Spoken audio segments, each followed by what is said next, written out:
Hello everybody, welcome back to another video. Today I figured I would try something a little bit different. I am going to be live streaming and the and then just upload the VOD or whatever afterwards. It's not going to be really too much wrestling related. As you can see here, I do have a Marty Gold Wrestlers bracket and some Sporcle up here for Marty Gold. So it is going to be a little bit wrestling related, but not like super total wrestling related. As you can see right here, I'm looking at a lot of like video game brackets here.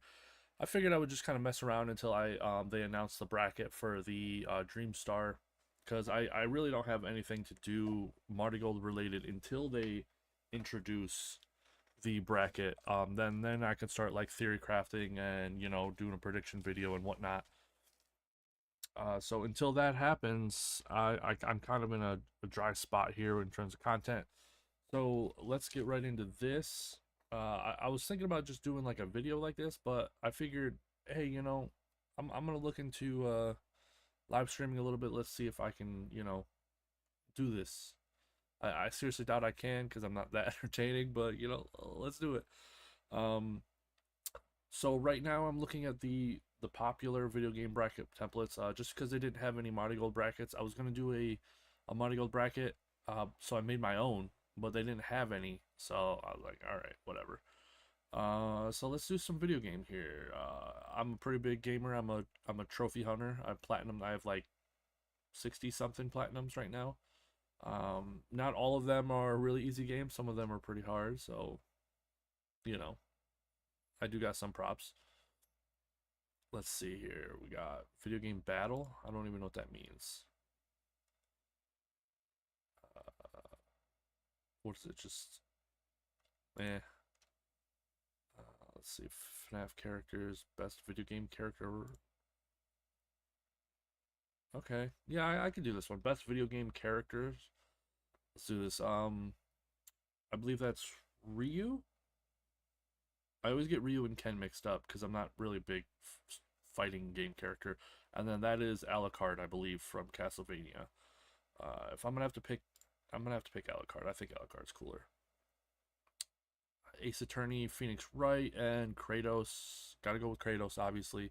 This is, you know, just the way it works. I mean, you put a lawyer against a dude who literally kills gods. The god guy is gonna win. Uh, I'm assuming that's Ezio or Altair. I think that's Altair. That looks like Altair's outfit. No, that looks like Ezio's outfit. Oh man, I'm actually a really big Assassin's Creed fan, but I'm not in the recent ones. Uh, I feel like it started going downhill after Black Flag, but Mario is pretty iconic. Yeah, I'm gonna have to do Mario just because he's iconic. Like what are you gonna do? I know she's from that shooting game. Ah, man, it's Overwatch. I don't know her name. Is that Tracer? Is that the Tracer one? I'm not really sure. And then we got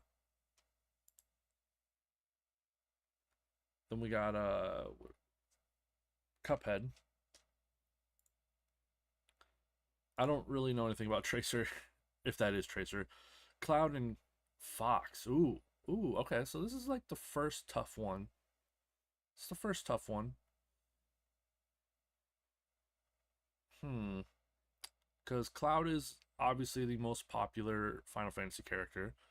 It's not my favorite, but he's one of the most popular. And then you have Fox, who is really cool, but is really only known because of Smash Bros. Now. Because he hasn't had a game in decades. I'm gonna have to go with Cloud. That's just the way it's got to be. Donkey Kong and Lara Croft. Well, if we're gonna go with iconic, they're both iconic in their own ways. One's a PlayStation icon, the other one's a Nintendo icon. I feel like there's still Donkey Kong games that are being made that are good, while there's like none Tomb Raider. I guess they did do those reboots, huh? But I don't think a lot of the fans liked those. I'm gonna have to go with Donkey Kong. I like Donkey Kong. Steve and Claptrap. Hmm. Well, one is a completely no personality character. There's unless you take in the Minecraft Telltale series. Mm, but I haven't played that, so I'm not really sure. Let's go with I like Claptrap. I know he's annoying to a lot of people, but I like him. Bowser and Gearhult. I think his name's Gearhult, right? Gearhult? Geralt? Geralt? The dude from the Witcher series. Now, I'm not a big fan of The Witcher, the game. I think if the combat was different, it would be one of my favorite games ever. But since the combat is kind of just attack, attack, attack, dodge, attack, attack, attack, dodge. I know that there's other stuff you could do, like with the potions and the magics and stuff like that, but it just really wasn't for me.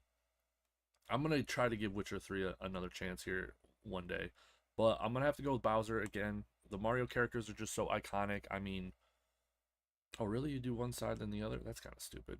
I feel like you should do round one for both sides and then go to round two. Whatever. Alucard versus Kratos. Obviously, I'm going to give my boy Kratos a win here. Mario versus Cuphead. Since I've already talked about all these, there's really no reason to go over it again. Mario. It's more iconic, obviously. Cloud, Donkey Kong. Cloud. He's cool. He's just cool. Claptrap, Browser. Ooh. Okay. Hmm.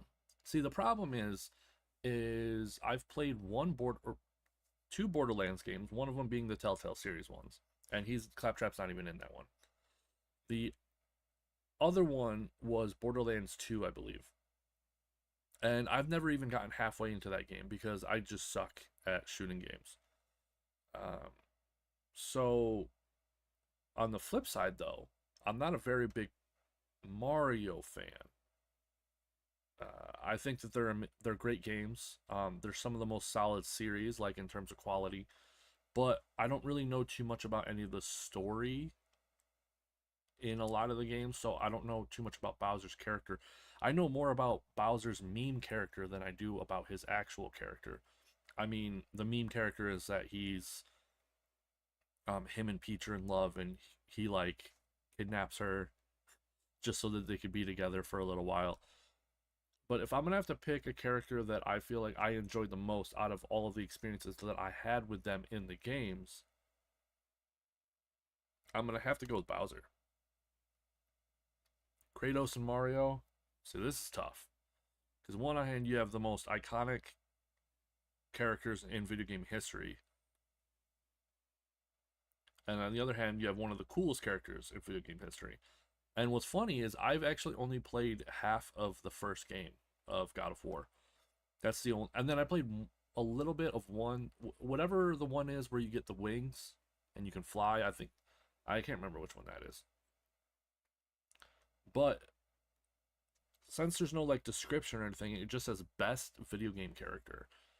I'm gonna have to go with Kratos because he's just a character, whereas Mario, because I haven't played too many of these story related ones, Mario doesn't have too much of a character to me.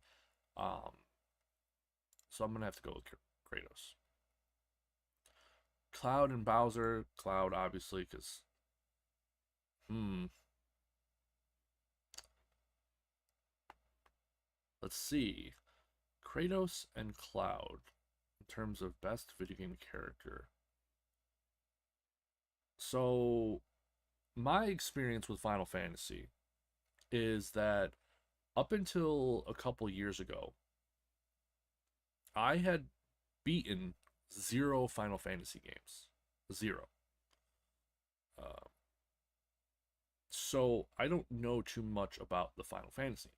Now, I have platinumed six Final Fantasy games, I believe. Final Fantasy 1 through 4, and then 15 and 16. And I've beaten the 7 remake, part 1, the first game in that remake series. So, I do know a little bit about Cloud, but I know a little bit about Cloud from the remake, and from my understanding, the remake is different. It changes some stuff from the original series. So I don't know if I can properly compare these two because I really don't know too much about either of them because I haven't played either of their games very much. But if I'd have to go off who I think is cooler, it'd have to be Kratos. Oh, oh, this is easy. I think that's Sans or Sans, right? From Undertale. I've never even played Undertale. But that that's Snake, I believe. Because that's Snake's gear. Yeah, I'm pretty sure that's Solid Snake and not Big Boss. Kirby and Spyro. So I grew up as a Sony kid. My first ever console, it wasn't mine, but it was the first console that I played was a Sega Genesis. And then from there, it was just PlayStation 1, PlayStation 2, PlayStation 3, PlayStation 4, PlayStation 5. So I am a big Sony person. But on the other hand, I never played Spyro until I was like an adult. So I don't have a lot of good memories of Spyro. And playing it as an adult, the games are fine, but they're kind of dated.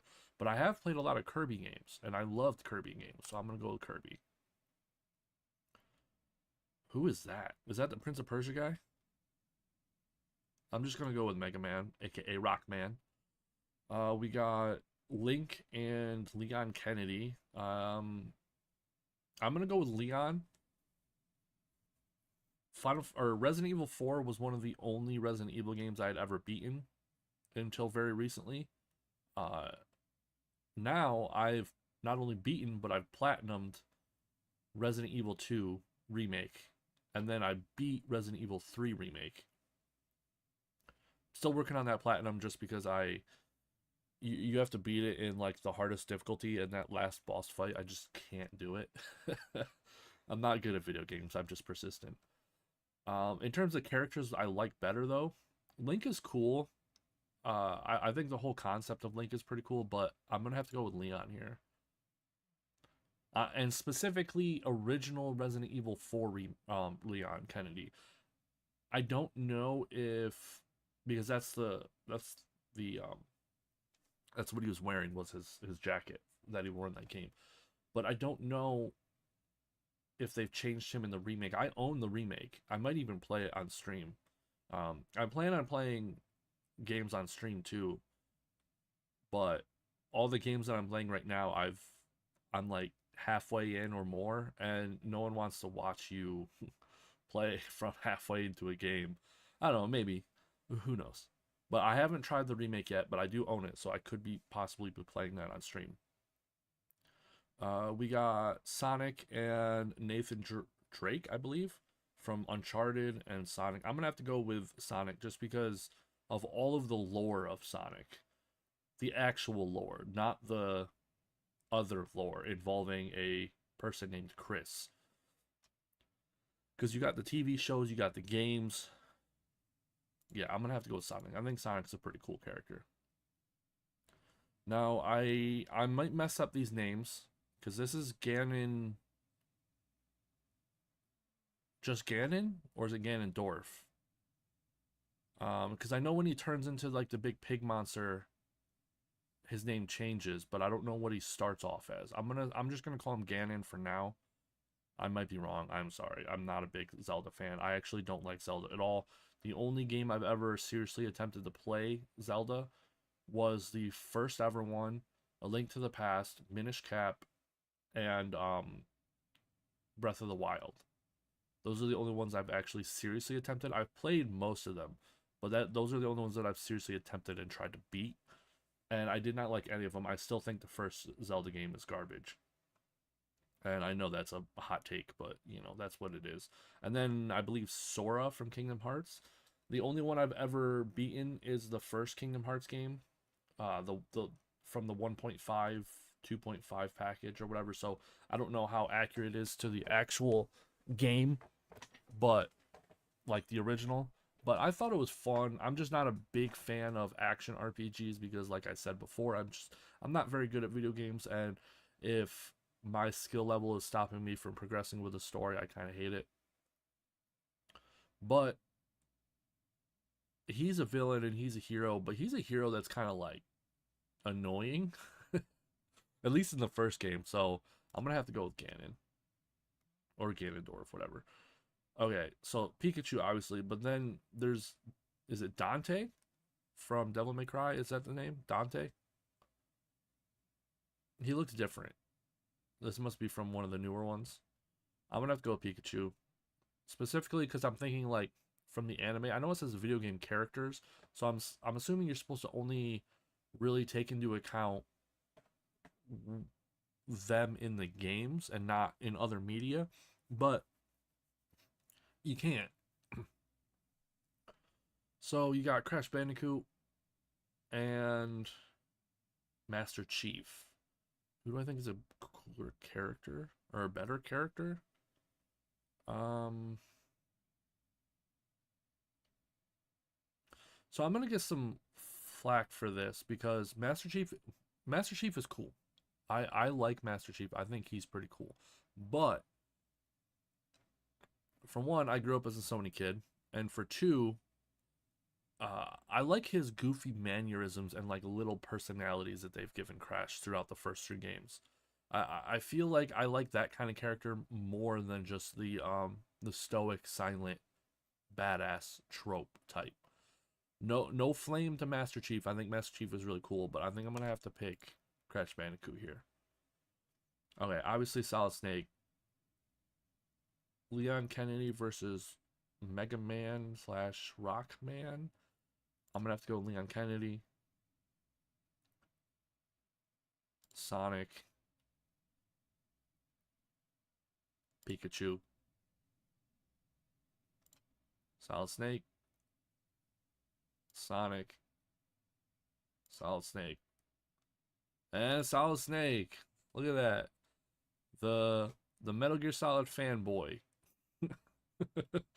I ended up picking the Metal Gear Solid character out of all of them. Who would have thunk?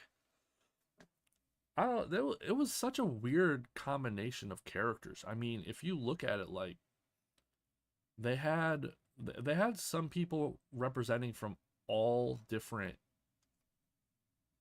consoles except for Xbox. I mean, the only like Xbox exclusive character they have on here is Halo Chief, from my understanding. Whereas Sony, you had Nathan Drake, and I know Solid Snake isn't a Sony exclusive character. I mean, the first games, were on the MSX, and then the port into America was on the NES, and then I believe the Metal Gear Solid 5 was on Xbox. But for the majority of the time, Snake was a PlayStation character. I think that all changed when he joined Smash Bros. But still. Then you have, let's see, what other Sony characters on here do they have? Oh, Crash Bandicoot, um, Lara Croft, Cloud. I know that he's not. I know you can say he's not a, what is it called, a Sony character anymore. I'm sure his games are on every console now and all that. But I'm talking OG, like back in the day. Final Fantasy VII was only on PlayStation, so he's a PlayStation character. Then you have Kratos, and is Alucard a Sony character? Because he's in at least two Castlevania games that I can think of, right? He's in Symphony of the Night, and then I believe he's in Castlevania 3 too. Isn't he one of the playable characters? I could be wrong. But then you have a bunch of like Nintendo characters. Like you have Phoenix Wright, you have Mario, you have Fox, you have Donkey Kong, Bowser, Pikachu, Ganon, uh, Mega Man, Kirby. Oh, Spyro for PlayStation as well. But the only Xbox character on here is Master Chief. They have more than just Master Chief, right? I mean, What about that Gears of War guy? And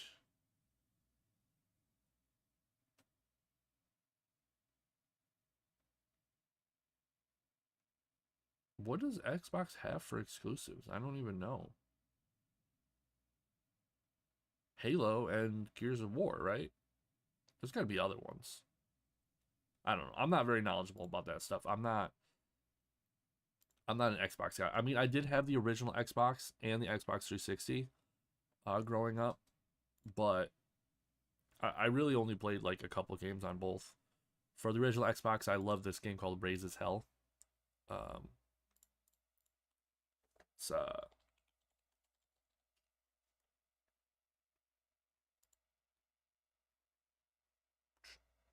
that it was a pretty fun game. I mean, the whole concept was like these cute bunny or these cute characters right there would go to planets and destroy them. And they wanted to destroy these people because they were ugly. So let's see. Best video games ever? Or best video games?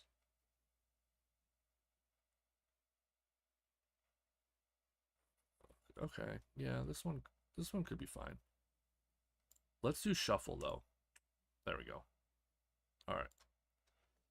All right, best video games. This one's on the popular one, so it's probably got to be pretty good. Insider, Black Flag. Black Flag, even though I feel like Black Flag is the downfall of the Assassin's Creed series, um, is a great pirate game, not that great of an Assassin's game. Goat Simulator versus Alien Isolation. So I've never played Alien Isolation. I have platinumed Goat Simulator. Now, you might think that that would make me want to pick Goat Simulator, but in truth, Goat Simulator is a garbage game, and I hated it, and I hated every minute of platinuming it. So I'm gonna go with Alien Isolation, even though I don't even really like horror games, and I don't even really do good at horror games, and I've never played this one. I still think it's a better game than Goat Simulator. Super Bomberman versus Hello Neighbor. I didn't like Hello Neighbor when I was playing it. I thought it was kind of boring. And I don't know if I've ever played this one, but I have played Bomberman games and they're pretty fun. So let's do Bomberman. Bloons TD5 versus FIFA. Obviously Bloons. I played Bloons. Is it TD6? Is that the newest one or is 5 the newest one? It's been a long time since I've played, so I'm not trying to act like I'm like this big, like super into it. But I played a lot of it, of whatever the newest one is. And I've never played a FIFA game because I don't like soccer. Half-Life 2, Red Dead Redemption 2. Half-Life 2 is a great game. I've played that game. I don't think I've ever beaten it, but I have played it. I thought it was really fun. But I'm going to have to give this to Red Dead Redemption 2. It is just one of the best games ever. Never beaten that one either.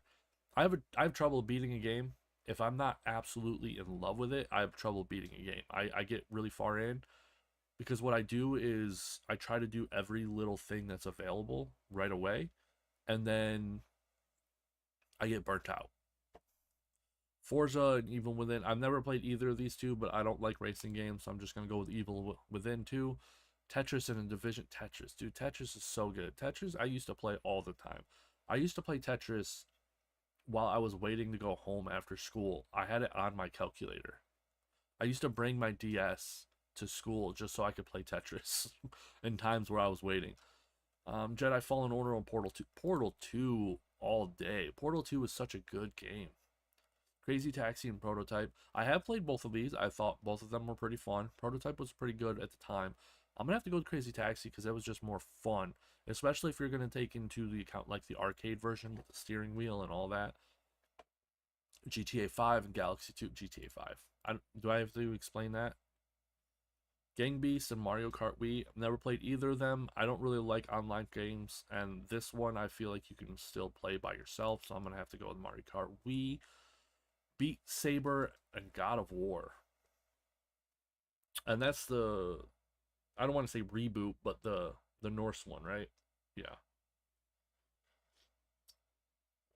I made this like an hour ago and it's still hot. Coffee. Okay. Um I loved Beat Saber. I thought it was really fun. I couldn't really play it though because I don't have room in my room to play it. The way my room is set up, man, because my bed is so big. It's like a queen, I think. I don't know why, but it's a queen, and now I'm stuck with a queen. I can't even buy a smaller one because I got a bed frame, and I'm not gonna get rid of the bed frame. I mean, yes, I could technically have a smaller bed on the queen size bed frame, but at that point, the bed frame is still taking up the amount of room, so I might as well have the same bed size, you know? Um, but anyway, I couldn't play it right because I couldn't stand up and play, and you have to be a certain amount of distance from your TV. It was just kind of horrible. But I enjoyed it the small time that because I do have a PlayStation VR. I have a PlayStation VR. But I've never played this God of War. But I've heard it's really good. I'm gonna have to go with this just purely off of how well or how much people like it. Guitar Hero World Tour or Wolfenstein 2. Now, Wolfenstein is a great series. I love it. It's very fun. But Guitar Hero, in its prime, was untouched. Everyone loved Guitar Hero. I loved Guitar Hero. I sucked at it. I I I um I had to play on the setting where you didn't have to move your pinky. I don't know which setting that is. So We Happy Few and State of Decay. Now, I don't know anything about either of these games. I'm assuming this is like some kind of sneaking horror game, maybe. And the State of Decay, I think, is like an open world zombie game or something. I'll just go with State of Decay. I don't know who neither one of them two are moving on. Okay. So this is interesting. Zelda Breath of the Wild versus Death Stranding. Now, I just recently, within the last like 6 months, I think, platinumed Death Stranding. And if you would have talked to me before I had reattempted my platinum of that game, I probably wouldn't have too great of things to say about it. But it is one of the best games ever made. I'm sorry, but that's just how it is. Death Stranding is amazing. I'm currently playing Death Stranding 2. I don't know how far into the game I am. I think I'm getting closer to the end, but like I said, how I play games is I try to do every little thing first. And so I have like most of the shelters maxed out already. So obviously I'm going to pick Death Stranding. I'm not a big fan of Zelda. This game would be a serious contender for one of my favorite games if it did not have weapon degradation. I got so annoyed with this game. I was playing it. I was like, "Wow, this is actually really good. It's well made. It's fun. The world's expansive and interesting." But every like 3 hits, your sword breaks, and I was getting really annoyed, really annoyed. So I'm gonna go with Death Stranding. Dark Souls 3 or Dead or Alive. I'm not a big fan of fighting games. I think that they are cool. Some of the coolest characters in video games come from fighting games. I think when people play them well, they look really awesome. But I just don't. I'm not good at them. My reaction speeds and stuff like that are just not very good. And I've only played a little bit of Dark Souls 3, but I've beaten Dark Souls 2 and Bloodborne. And I played Demon Souls when that first came out. So I'm going to have to go Dark Souls 3 just because I don't like the other game. Black Flag over Alien Isolation. Tunes or Bloons. Red Dead Redemption 2, obviously. Ooh, I almost just clicked Portal 2 without thinking about it, but this is tough because Tetris is one of the best games ever and one of my favorite games ever. But Portal 2 is like genius. Wow, this is a tough one. This would be like literally a coin flip to me. Because this one is a replayability you could never stop play, like you always play it. This one I could see not wanting to play it all the time or forever because it's story related. but it's so good gameplay wise because it's still a puzzle game. I think the difference is that Tetris, the puzzle, even though the elements are the same, the puzzle's different every time. Whereas in Portal 2, the puzzle's the same every time, but you also get the added charm of the characters and the story and the gameplay. Oof. I'm gonna have to go with Tetris. That's tough. That's a tough one. This is obviously GTA 5. That's probably gonna be the toughest choice I make all day. God of Guitar Hero, Death Stranding. I might have just spoiled this list a little bit. I mean, I don't know what's on the list on the other side or whatever, but I literally just said that Death Stranding is one of the best games ever made. So, and Death Stranding 2 is so good, guys. It takes pretty much all of the all of the good stuff from Death Stranding 1 and then added to it, and then it took a lot of the bad stuff from Death Stranding 1 and then either fixed it or just straight up removed it. The only thing they didn't change was being able to manually rearrange your gear on yourself. But so far the auto like organizational button or whatever seems to do it perfectly. So I don't have really too many complaints like that. Whereas in the first one it wouldn't. Let's see, Black Flag or Toon or Bloons. So I've never played Bloons. What Bloons game do I have? That's what's annoying to me. Okay, so I do play 6. Okay, so I've never even played 5 because I didn't know about the series until 6. So I don't even know if that's good or not. I'm gonna have to go with Black Flag. Tetris and Red Dead Redemption 2. I'm gonna. I think it's time for Tetris to bow out. GTA 5. GTA 5 is one of the best games ever made. I don't even care what you think. I literally stood in line for the midnight release. Except where I live, midnight release means 9 o'clock release because it's midnight release East Coast, and then where I live, it's 3 hours from the East Coast, time zone wise. So we always got our games at 9 p.m. So I was able to grab it and go home and play it on the same day, which was awesome. Death Stranding, obviously. Yeah, no, it was great. I missed those times. Midnight releases. I'm sure they still do them, but it just feels different now. I've only done like midnight releases, I think 2 or 3 times. One of them was for, I want to say, what was the game? It was a game like when I went there, there was only like 4 people waiting, so it wasn't like a super big game, but for me it was, and I can't remember what it was now that I think about it. I want to say it might have been Andromeda, but I don't think it was Andromeda because Mass Effect Andromeda because I got the collector's edition of Mass Effect Andromeda, the one that came with like the backpack, and I don't think I got that from a GameStop. I'm pretty sure I just ordered that online. Huh. Black Flag, Red Dead Redemption 2. I'm gonna have to go with Black Flag. It's one of the best pirate games ever made, uh, and you just really can't beat it. So yeah, I think they spoiled the list there by putting Death Stranding on there.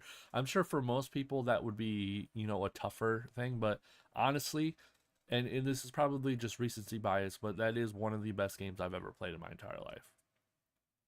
So Space Invaders, Angry Birds, Space Invaders, classic, love that game. Halo Wars versus Star Wars or Lego Star Wars 3.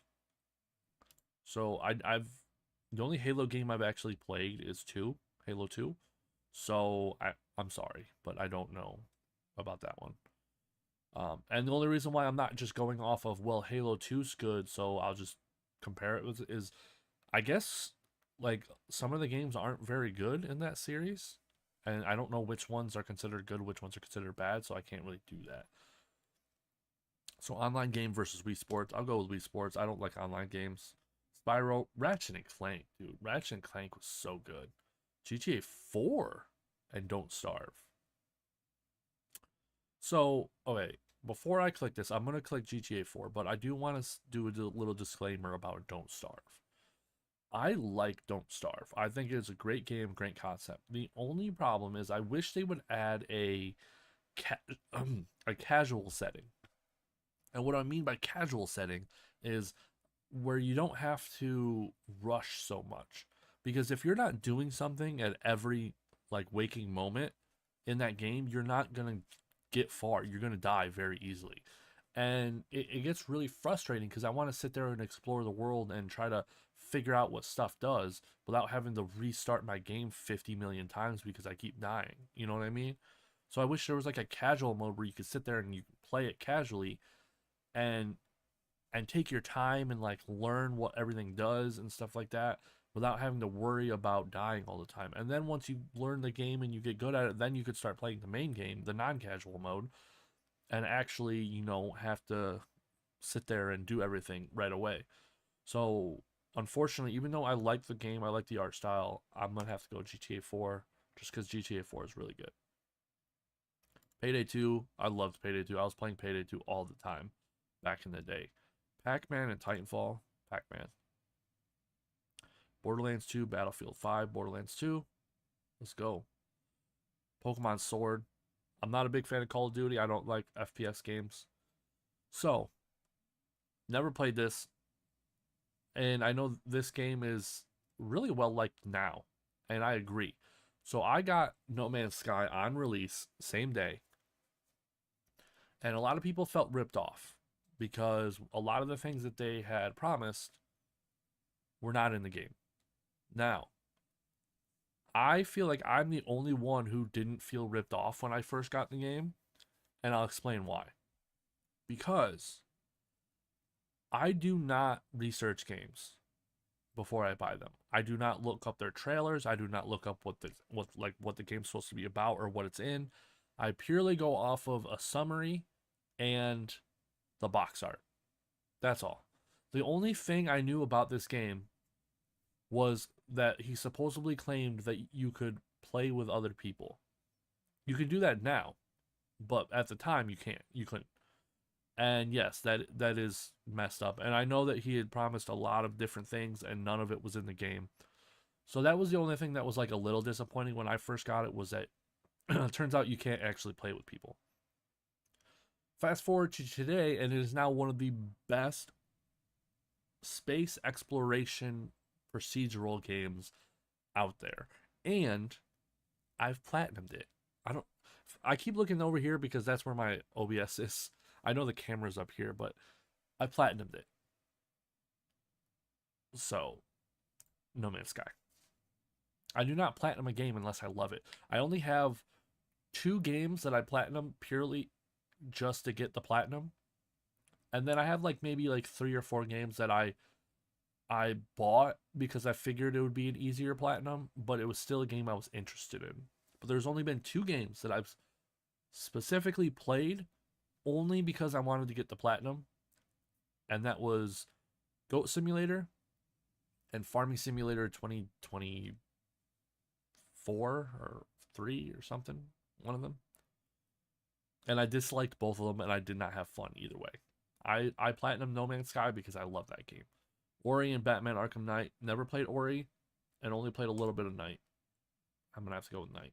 Dead Space 2, Fortnite. I don't like battle royales, and I've never played Dead Space 2. So, Spider-Man Need for Speed. If this was Need for Speed Most Wanted, it would win in this comparison. But this looks like it's one of the newer ones, and I've never played it.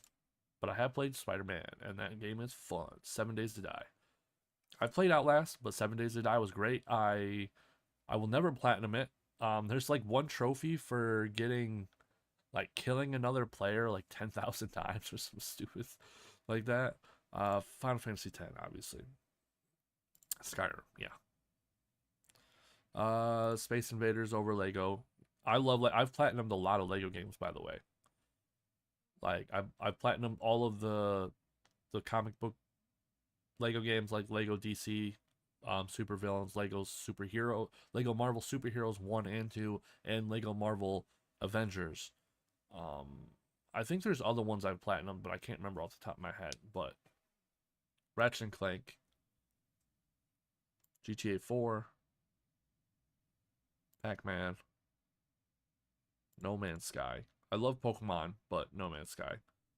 Um, I've actually technically like I don't know if you want to say platinum because you can't platinum a Nintendo game, but for Pokemon Scarlet, I completed the Pokedex, like the whole Pokedex, like every Pokemon that you could get in there. I completed it. It was pretty cool. It's the first time I've ever done that. It was pretty fun because I think that Pokemon Scarlet is like one of the best games if you got rid of the bugs, if you got rid of the lagging and the dropped frame rate all the time and stuff like that. I feel like that's one of the best games they've made in a long time. Arkham Knight, because I liked the first two Arkham games or the first three.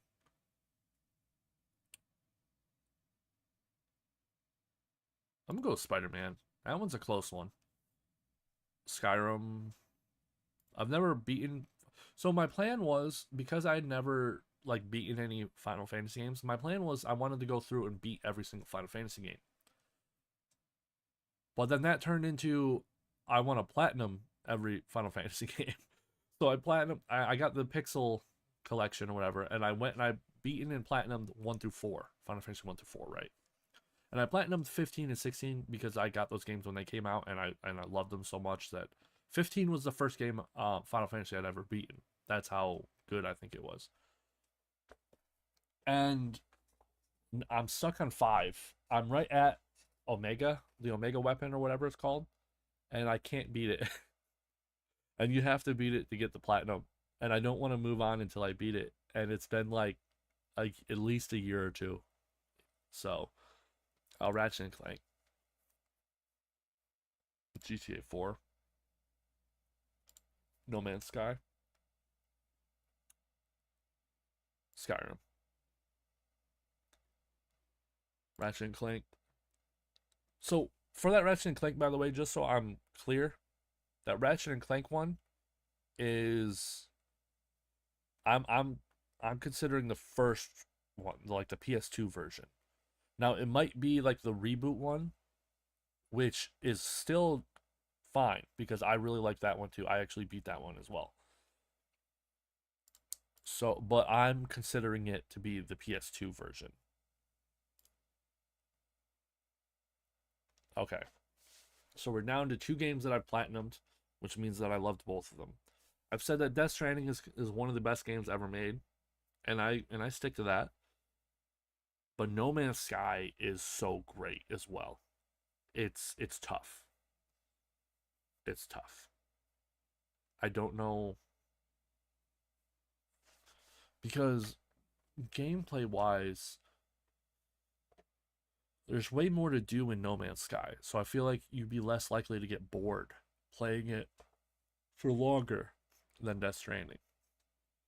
But Death Stranding was so fun once you got past like once you got past the first part of the game and got past the basically the story and you've unlocked everything and you're able to set up your trade routes and stuff. It got really cool.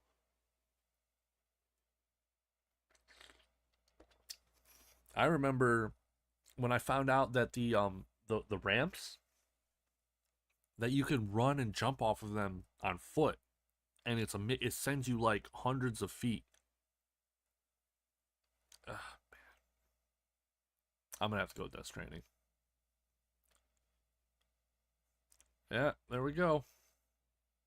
That is it's probably gonna be a controversial list there. Tetris beat out Portal 2, so yeah. All right, how long have I been streaming here? Is there any way to tell that?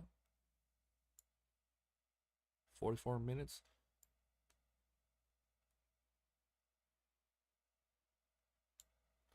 All right, I think I will do one more bracket, and then I'm gonna do the Marigold bracket, and then try some of the Marigold Sporcles,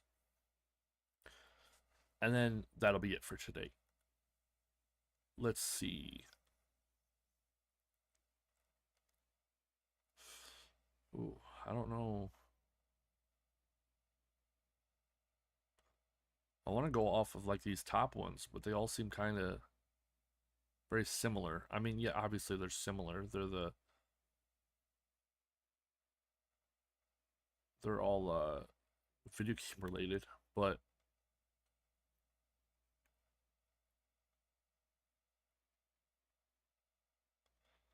let's do like a specific game.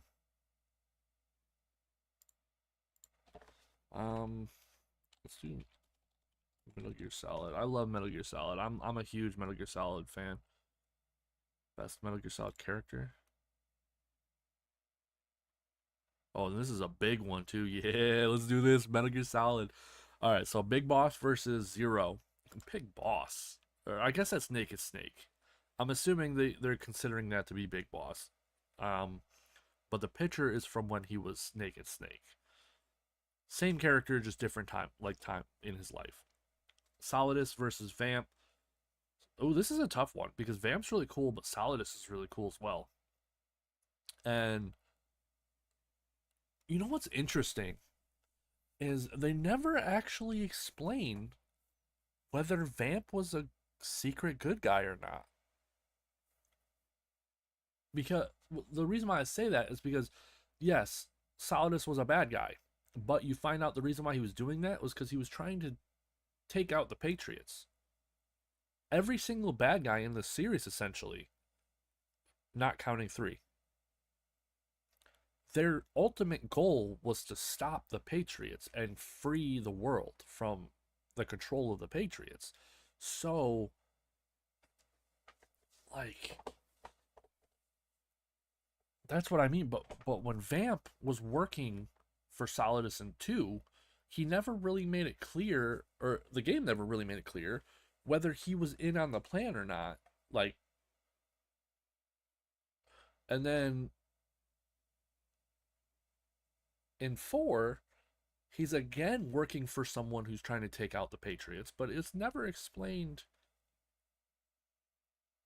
if that's his ultimate goal or if he's just chilling, you know? Ah, man, that's interesting. I'm gonna have to look into that. But if I'm gonna have to, it has to be Vamp. I mean, Solidus is cool, but Vamp, Vamp has an advantage of being in 2 games, whereas Solidus only has 1, so Vamp had more time. Um, Stillman and Rose. Rose is kind of a bad character, uh, but her story in the game is interesting, and the twist in 4 got me. I did not see that coming. The I thought she really had an abandoned Raiden. So, but if I had to pick one that I think is better or more interesting, I'm gonna have to go with Stillman. So I've never played Revengeance, Metal Gear Solid Rising Revengeance. I own it and I played a little bit of it, like maybe like an hour or not an hour. I got to that one boss fight that's in like the desert, I believe. Um, and I didn't know how to parry, so I didn't know you could parry in that game, so I couldn't do it. I couldn't do the game. Couldn't do the boss fight, and I quit. As of right now, that's the only mainline Metal Gear Solid game that I've never played because a lot of people consider that to be canon. Metal Gear Solid Rising Revengeance because it's technically made by Kojima Studios, or like they had a hand in it or something. I don't agree. I don't think Rising Revengeance should be because it kind of just turned the world back into like a dystopia. And at the end of 4, it's clearly set up that the world is going to be better off for what they did. So going with Campbell. I know he's funny and he has that the quote like the my sources that I made it the but it's yeah. So Kotalker and Drebin. I'm gonna go with Drebin. Drebin's way cooler than Kotalker. Kotalker was interesting, but I feel like he didn't have a lot of scenes in 5. Whereas Drebin was like a main player and he had that suaveness to him, you know. Oh, Pain or Cyborg Ninja? Come on. Come on. Let's see. We got Liquid Snake and Mei Ling. Oh, no. Okay. This is a rough one, guys. This is a rough one. Because I really like Mei Ling. I've liked her from the original Metal Gear Solid with her crazy accent all the way up until Metal Gear Solid 4. But it's Liquid Snake. Basically, I have a crush on Mei Ling, but Liquid Snake is cooler, so that's why I'm conflicted. I'm gonna have to go with Liquid Snake. I'm sorry, Mei Ling, if you were against anyone else. Who is that?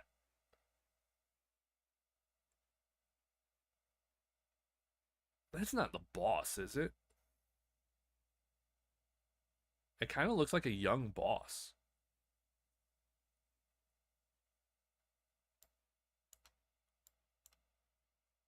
Can I look at the other side to see if the boss is there?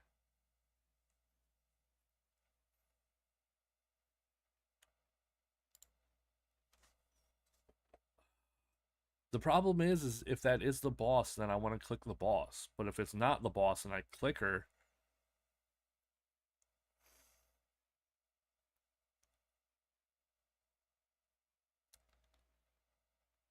because it like I know it doesn't look like the boss, like long hair, but like the facial features kind of resemble the boss a little bit. I'm just gonna go with the end because I'm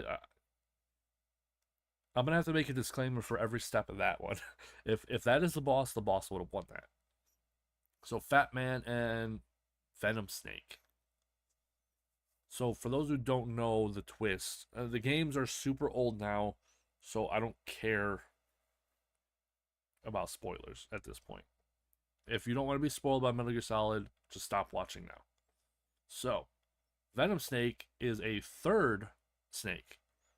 He is not Solid Snake and he is not Big Boss. He was Big Boss's medic who was tricked into thinking he was Big Boss after going into a coma through hypnotherapy. And he is also the boss you fight in the original Metal Gear. Now, was that probably what Kojima originally had? No, probably not. But that is what the story is now.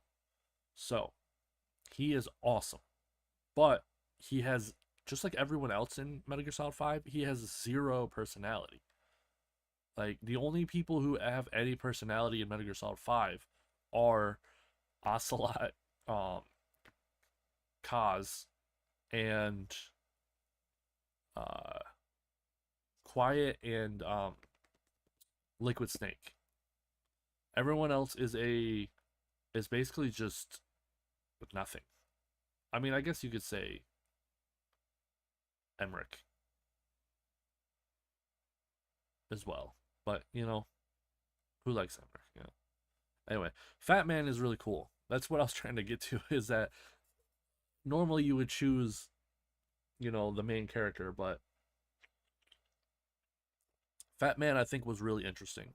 But he's getting paired against freaking Venom Snake. I'm gonna have to go with Fat Man. I know that's gonna be a hot take. Solid Snake versus Signet? Come on. Come on. You want me to choose a Patriot over Solid Snake? Fortune versus Laughing Octopus? I think that's Laughing Octopus. Fortune. None of the BBs had any personality. They were just hot. I'm sorry. That's just what it is. The villains of 4 were very flat. I liked them, and the boss fights were great, but they were flat. Kaz versus Sniper Wolf. Okay. So The only thing from Kaz that I really know, because technically I haven't beaten Peace Walker, and I know I need to beat Peace Walker because it's a mainline game, but it's just really tough because it was a PSP game. um, but Sniper Wolf has like 3 scenes in the entire first game.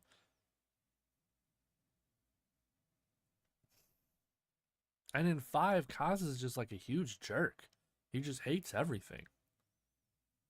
I'm gonna have to go with Sniper Wolf. Colonel Volgin versus Johnny. Oh, putting 2 juggernauts back to back like this is crazy, man. So you got Colonel Volgin, a super villain. Like literally, he's his motivation is, I mean, I know a lot of people like to joke on his motivation, but honestly, I think it was fine. You know, he was gonna just take back Russia or whatever, you know? It's really not that crazy. But Johnny's awesome. But the problem is he only got character development in 1 game. Yes, he's in 3. For those of you who don't know, he's the guard that um Meryl knocks out in Metal Gear Solid 1. And then in Metal Gear Solid 2, when you're escorting Emma, like when with the sniper rifle during that part, when she goes behind one of the pillars and you take out your directional mic and point it at it, she runs into Johnny on there too. And then in 4, he's obviously just like one of the main characters. Well, one of the main side characters. And then his like dad or grandpa or something's in 3. And then I believe his dad or grandpa has like a cameo in Ground Zeroes. So,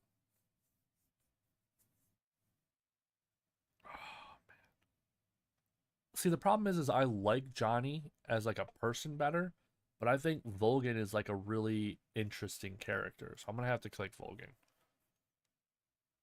So we got Otacon and Paramedic. So again, you're gonna ask me to pick Otacon, one of the coolest dudes in the series and one of Snake's best friends, and you want me to compare him to apparently one of the biggest war criminals of all time. Like the things that she did after 3 apparently were very, very bad. Um, yeah, and a patriot. Okay, so this must be from Rising Revengeance, and that's pause. So unfortunately, I don't know too much about Rising Revengeance, so I'm just gonna click pause by default. Who is that? That's Rising Revengeance again, I'm assuming, and that's Natasha. Now, if or her main name might not be Natasha, but it's close. So, for those of you who don't know who she is, because a lot of people probably missed her in the first game, because you never once have to talk to her to beat Metal Gear Solid 1, ever. So, she's like a weapons expert. And after Metal Gear Solid 1, she wrote a book about what happened in Shadow Moses and sold it and became like really rich. And I believe she is one of the benefactors of Solid Snake in Metal Gear Solid 2. Don't quote me on that, but I think that's what I think that's true. So Big Boss, Vamp, Big Boss. Roy Campbell. Again, like all the other ones, once I get past the first round, I'm not going to sit there and talk about each one again unless it's something really difficult. Because I went and I explained what I thought about each person throughout the first round, so there's no reason to do it for the second round. Gray Fox is just one of the coolest characters of all time. Liquid Snake. Again, if that was the boss, she would win there. Solid Snake, come on. Sniper Wolf. Fortune was a little dramatic for me. Um, Hail, Otacon, whatever you want to say. Uh, I'll go with Paz. Big Boss, for sure. Yep. Yeah. How are you gonna beat Solid Snake? Solid Snake's the main character. He's the coolest character of all time. Like, seriously. Well, right after asking that, how are you gonna beat Solid Snake? I don't know, maybe beat Gray Fox? So technically, some people don't know this. It's not like some secret knowledge or some like mind like crazy revelation or whatever, but Gray Fox is technically in 3 games. Mm-hmm. So Gray Fox, aka Frank Yeager, or aka Frank Hunter, and I'm pretty sure there's another name there somewhere. I mean, he goes by Deep Throat a little bit in Metal Gear Solid One, but that's not what I'm talking about. He has like another name, I think.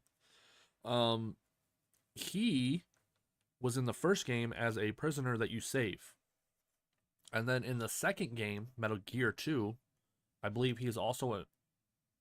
I think he's a prisoner that you have to save, but I could be wrong. I know you fight him in two, at the end in a minefield, because they mentioned that in this one, I believe.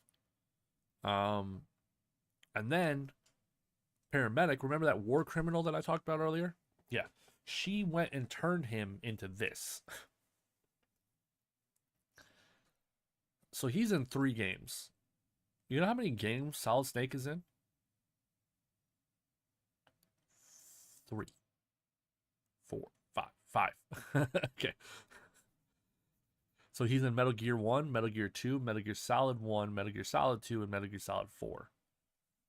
So Gray Fox is technically in only 2 less games than the main character of the franchise. But he has like no lines in one. He's such a like a nothing that like you don't even know who he is. He's just another prisoner, you know. So it's tough because Solid Snake is awesome, but Gray Fox is one of the coolest characters ever designed, ever made, and one of the most interesting stories in the franchise. But I'm gonna have to give my boy Snake a win there. All right, the boss better be on this side. That's all I'm saying. The Sorrow and a dude from Rising Revengeance. Is that a Mass Effect character? I'm assuming that's Rising Revengeance again. And then that's the scientist, I think Sokolov from Metal Gear Solid 3. He's the one that designed, I believe, the Shagohod. So I'm just not gonna pick anyone from Rising Revengeance just because I don't know. I haven't played the game. I don't know. Sunny over. I know who this chick is. I think she's like the main chick from the Resistance group or whatever that you team up with in Peace Walker or something like that. But I'm gonna have to go with my girl Sunny. So that is Screaming Raven, right? I think that's her name. The Raven one, the flying one from Metal Gear Solid 4. And then Skullface. So neither one of them have any character that were developed at all. Skullface, you see like 4 times in the entire Metal Gear Solid 5, and you don't even kill him. Like, you don't even fight him. You don't fight him a single time in 5. It's so crazy to me that the main bad guy, you don't even fight. Um,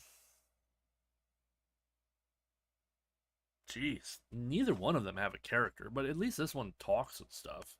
I'm gonna have to go with Scarface or Skullface. Oh, is that the robot dog on the left? What is on the right? Oh, that's the sniper from 4. Um, the only reason why I recognize that is because I recognize the Shadow Moses behind it. That's the snowy area where you fight Sniper Wolf. So, Sniper Wolf, obviously. I don't know who this is. Is that Rising Revengeance again? Oh no. People might have to take away my fan my Metal Gear Solid fanboy card. This is tough because Hell is one of the biggest POSs of the entire series. Like, seriously, the things that he did, he betrays Big Boss, then does it again, and almost releases a parasite onto the world that would literally kill the entire world, turn the entire world into like zombies. He tried to do that as well. Then he also stuck his infant child into a Metal Gear for testing. He took his girlfriend, I guess. I don't think they were married. Dr. Strangelove. After she found out and got upset about it, he put her inside of this small AI capsule where she suffocated to death. And you can actually hear the recording where she's like pleading for him to let her out.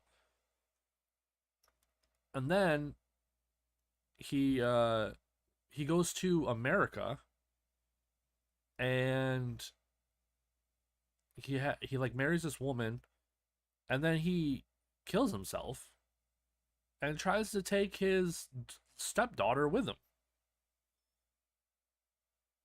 He's a he's garbage. I don't even know who this guy is, but I feel like he's he's a cooler character.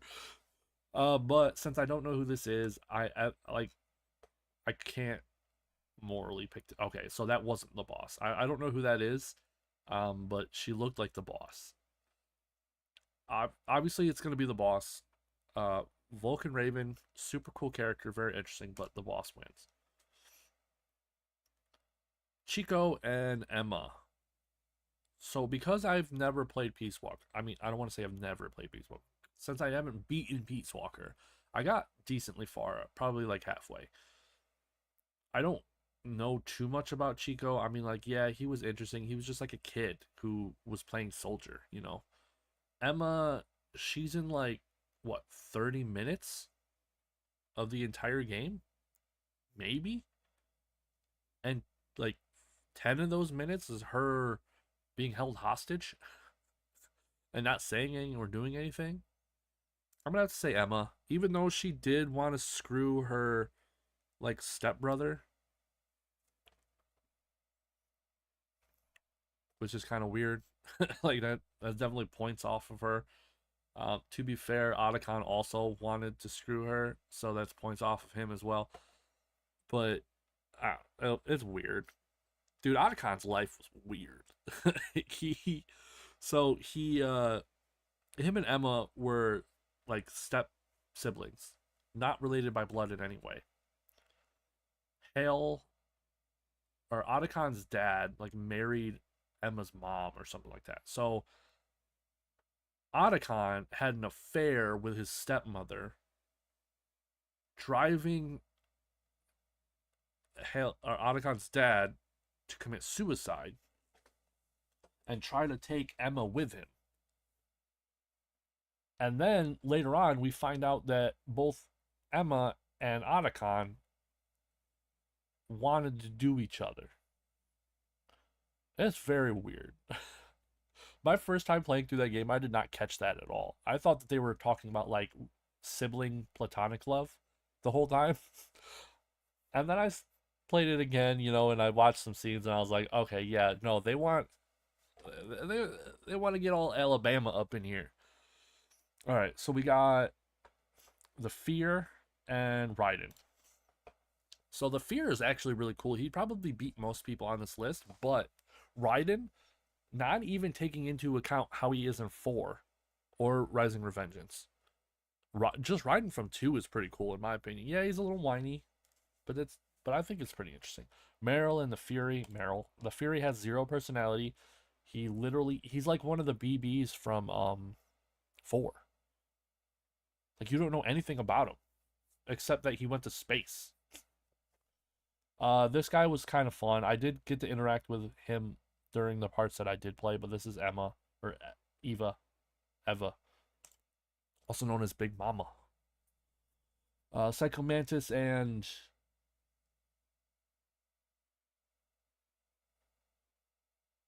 what's that? Hunk from Resident Evil? Who is that? I'm gonna have to do Psycho Mantis. I don't know. Ocelot and Naomi Hunter. Wow. So Gray Fox's sister or daughter. No, I think they sister. Cause no, because Gray Fox adopted her, right? So she would be his daughter. No, but she says my brother.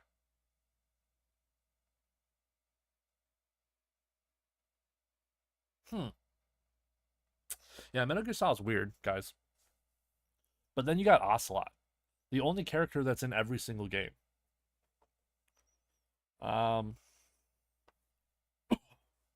yeah, you can't be like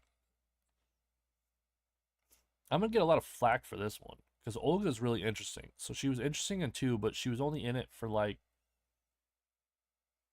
10 minutes as herself, and then the rest of the game she plays like the cyborg ninja character. So that's pretty cool. Like, don't get me wrong, that's cool. But Quiet, she's very interesting. She's a really interesting story. But because the game felt so rushed and I felt like a lot of the story was not wrapped up well, I'm gonna have to give this one to Olga. So Decoy Octopus and oh, that's the Colonel's boy toy.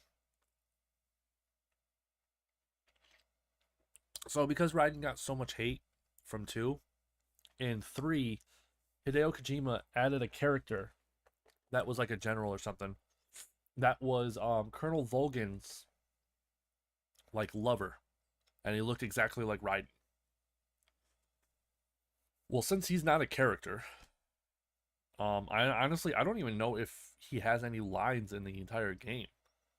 I just know that like you can knock him out and wear a mask to make yourself look like him. But at least Decoy Octopus, like you never get to see him as Decoy Octopus. Like he's not a character. You only see him ever as another person because that's his thing is disguises. He he's the DARPA chief that you first meet in Metal Gear Solid 1 in the jail cell. He's the if you rewatch it knowing that he's a bad guy trying to get information out of Snake, it's very interesting seeing because it's so obvious. But when you go into it the first time thinking that actually is the DARPA chief, it's not obvious. And what's funny is Decoy Octopus is only ever mentioned in the briefing. So if you never watch the briefings, you don't even know this character exists. And you just get confused because you're like, wait, why is there two dead DARPA chiefs? And it's never explained. I don't think anyway. I don't think it's ever explicitly said in the game that that first one was Decoy Octopus. Oh, yeah, I'm choosing Decoy Octopus, obviously. Oh, so the dog is cool. I like the dog, but the monkey has a lot of personality.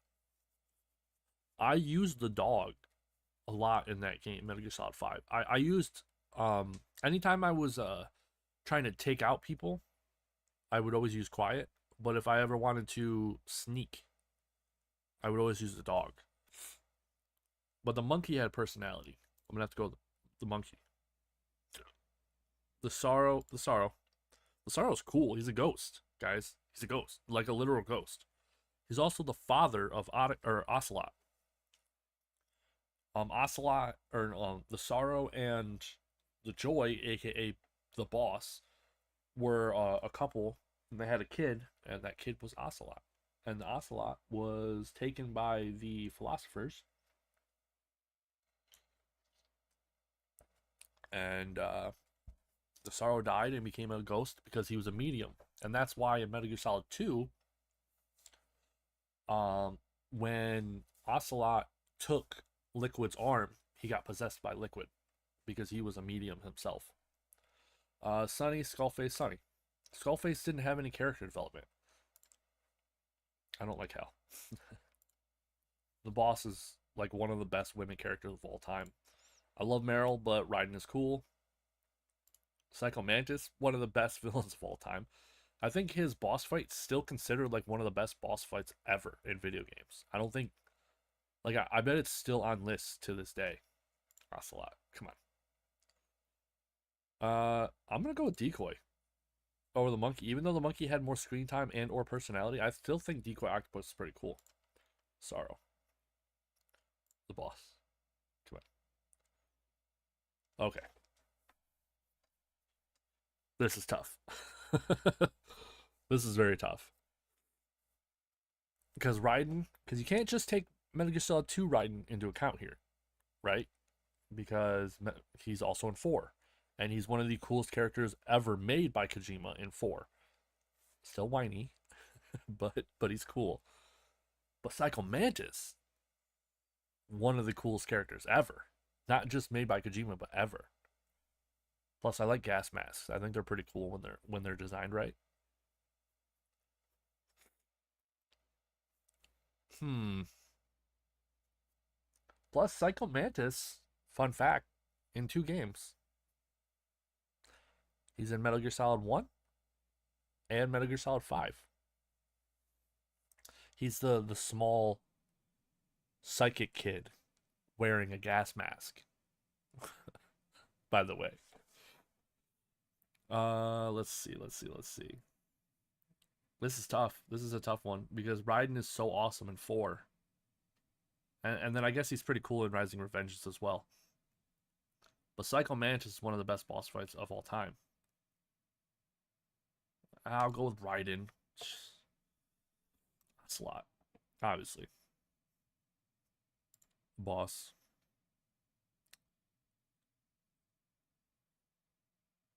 I'll go with Ocelot. That was a tough one. And then Ocelot. Then Snake. That see, that's the problem with doing these ones is that the main character is usually the coolest. So like getting the main character at the end kind of just feels disappointing because it feels like there was no point in doing any of this. But I guess it does show kind of like a tier. Like I think Colonel Campbell's cooler than Roy Stillman, you know, or that the Gray Fox is cooler than is cooler than Big Boss. I should have shuffled it before. All right. So, like I said, that was going to be my last bracket, like video game bracket. Now I'm going to do the Marty Gold stuff and then end the stream. So let's shuffle the seeds and use matchup mode.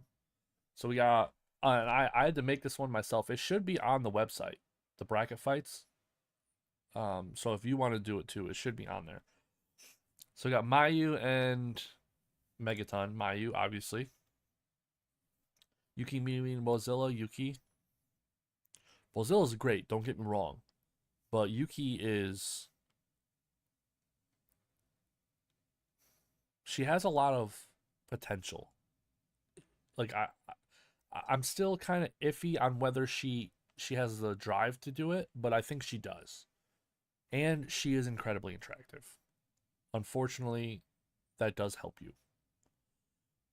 Seti and Utami. Ooh, this is tough because I've never been the biggest Utami fan in my career, you know, of watching as a fan, my career as a fan. But she's gotten way better recently. It's just like her personality isn't really one that I like. You know, she's like the cool, suave chick who acts very mannish a lot. And I know that like women really love that, but I'm not really a big fan of it. I think she's cool, I guess, but I like the high intensity passion of Seri better. So I'm gonna do Seri. So Yuka Yamazaki and Kizuna Tanaka. Obviously I'm gonna go to Kazuna. I think Kazuna has potential to be like the next Tam. She's already got like the personality and the style down and stuff. She just got to get her charisma aspects up, like her storytelling and rivalries and stuff. Nana and Mirai is like one of my favorite. I think she's like my second favorite wrestler. Naho Yamada, I'm gonna go with Hummingbird just because Yamada. It's tough because Yamada has been out for like 6 months, so I don't even know her. We got City and Julia. I'm gonna go with Julia. I like Julia better than Seti. Seti is really good. Don't get me wrong. She's probably a better wrestler than Julia. But her character that she does, it annoys me, and I know that's the whole point. But like her character of I'm better than everyone inside of your promotion, and your promotion sucks because they're not as good as me. I feel like it's more harmful than good. I know that you can argue that it's like, oh well, it it makes you more sympathetic to the promotion wrestlers because it's like them trying to beat this big bad bully. But I'm like, yeah, but she's just burying everyone all the time. She's literally just saying that everyone sucks all the time. So when she beats them, it means nothing. You know what I mean? Anyway, Misa. Oh, uh, then we have Mayu, obviously. I mean, don't get me wrong. Yuki Miyami is one of the most attractive women I've ever seen in my entire life. But no one is beating Mayu as a wrestler. There's other wrestlers that could beat her on this list that I think are like cooler, but you'd have to be a good wrestler to beat Mayu on this list because Mayu's so good that that alone is enough to beat everyone else. Kizuna, Mirai. Oh, this is tough because I really like both of them.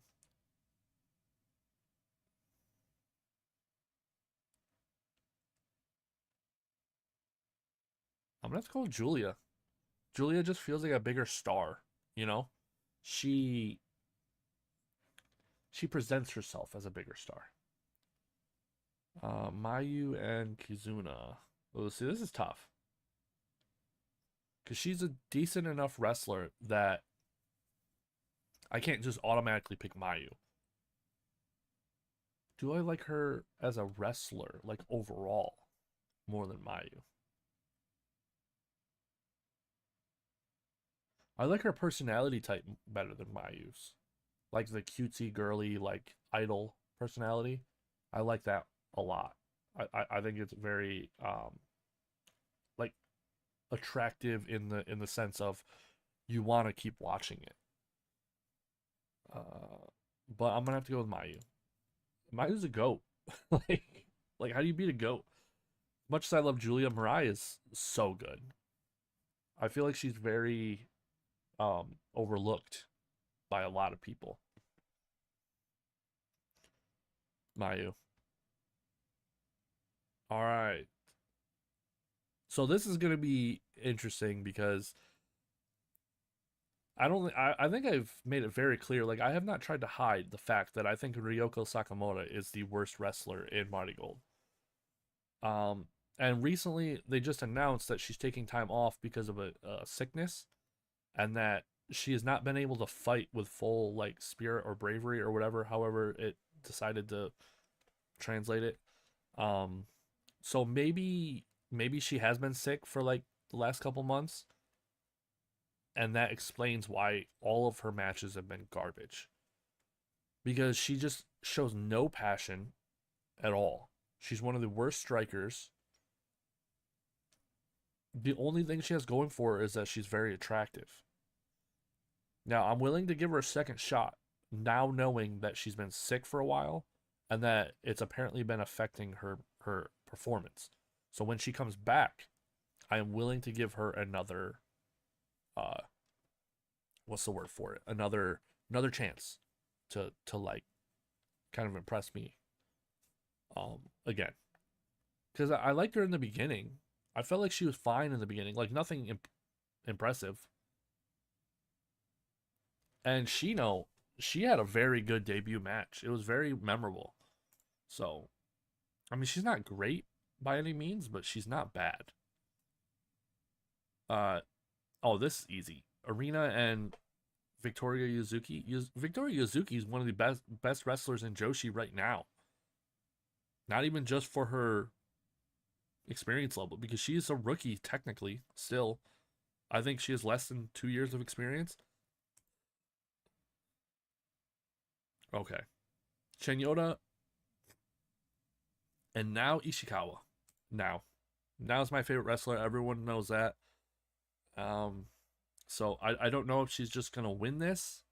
I'm gonna try to be not as biased. Because I'm going off of. No, I can't just go off of who I think the best wrestler is, because then Mayu just wins automatically. I think I'm just gonna go off of who I like, but then that means that Now's probably just gonna win automatically. I don't know. We'll see. Gigaton and my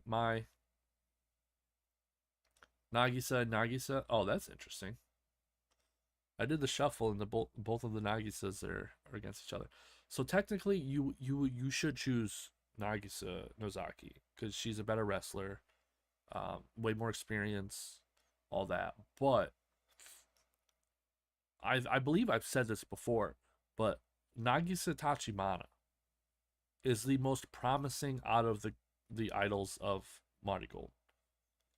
The idols of Marty Gold are what, or the Marty Gold idols, or the idols of Marty Gold, are what I call the three Gravier models that all started at the same time, and they come from like the same company, and they're in like idol groups together. It's Nagisa Tachibana, Yuki Minami, and Ryoko Sakamoto. She's the one I feel like has the most potential. She has the highest, like, the fire inside of her. She puts 100% of her effort into every single match I've seen. She comes out with one of the best looking gears I've ever seen, just in general, not even just for a rookie, just ever. That's amazing gear, like the butterfly design on it, the blue and the red coloring, everything. It's just perfect. And it also helps that she's like a 11 out of 10 like beauty. Like, if she could just get really good in the ring and start doing some like storylines and rivalries, she's going to be a top wrestler in Marty Gold for sure. So I'm picking her. Komomo and Koki. So I don't actually really like Koki that much. I think she's fine. Especially now that she's come back from her injury, but she's like a lot of ring rust.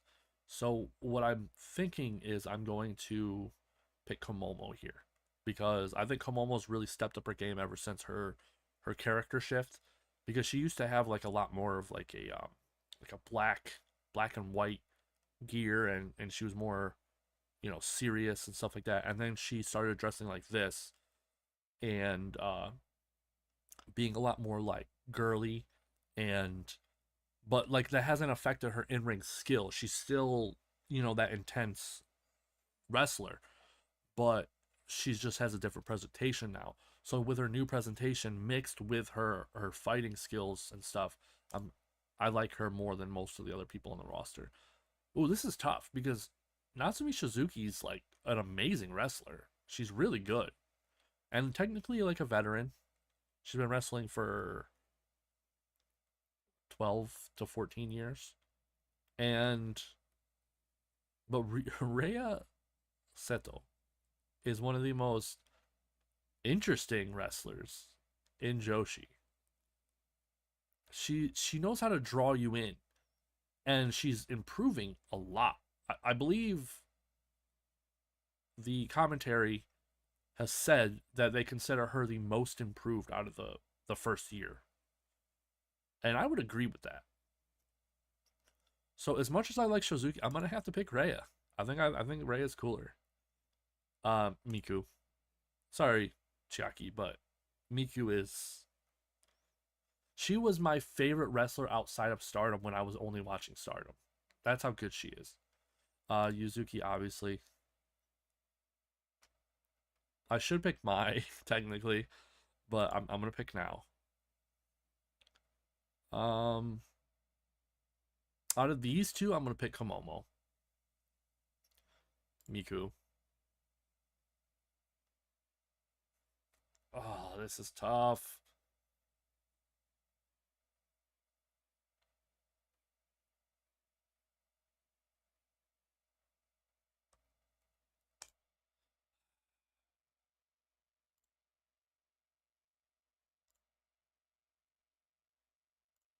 Yeah, I should have just done it like who I think would beat the other person, but then Mayu would just win the tournament.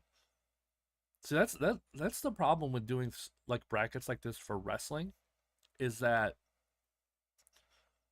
there's only certain criteria you can go by, right? So you could go by who you like the most, but then when it's someone like me who's talked a lot about their opinions very publicly on these wrestlers, it, it almost is no surprise. Like anyone who knows anything about me would know that now is getting to the end because she's my favorite wrestler. And everyone knows that Mayu would get to the end. I mean, there might have been some debate between Mayu and Mirai, and there was, but I eventually had to pick Mayu. So there's no real surprise here.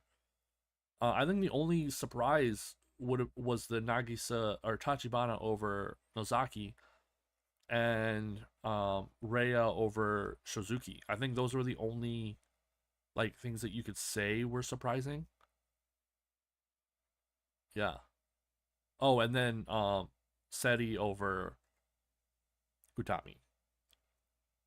But the end part, like the final four, that was obvious right from the get go.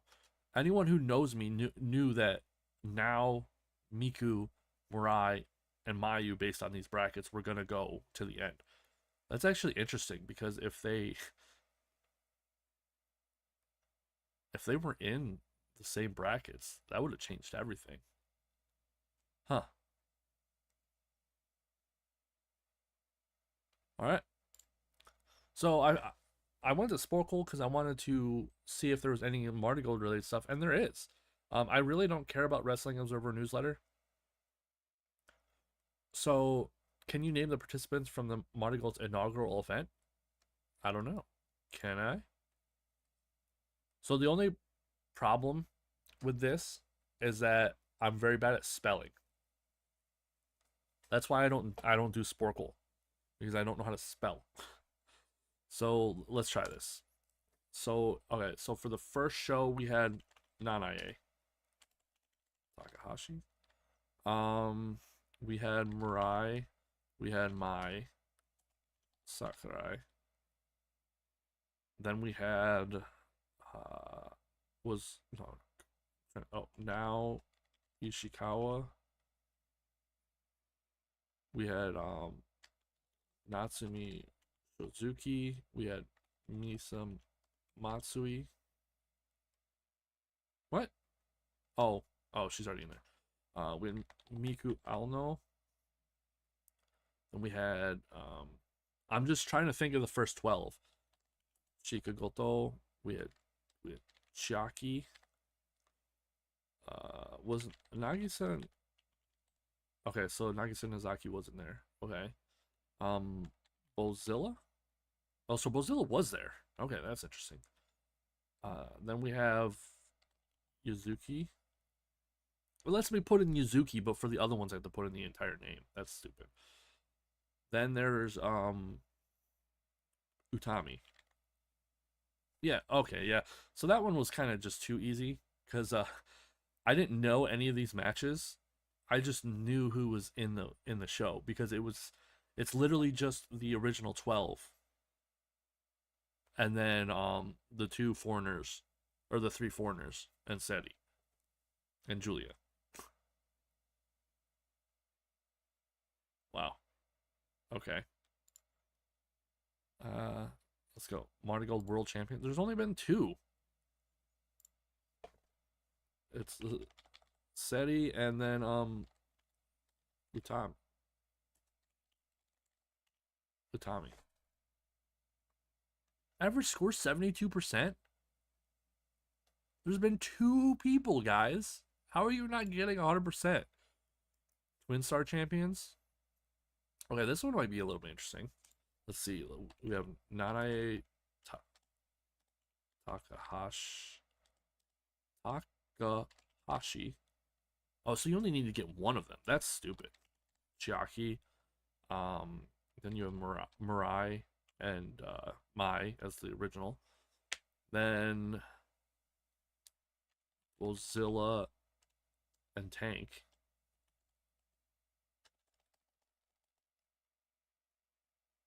Godzilla and Tank. Didn't they win it?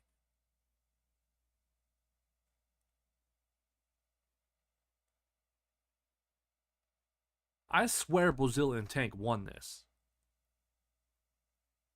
Maybe I'm wrong. Okay. Um, God, who's holding it now?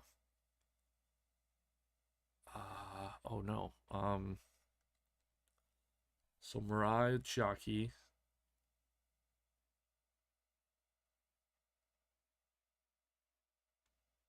Oh, Nanai and Seti.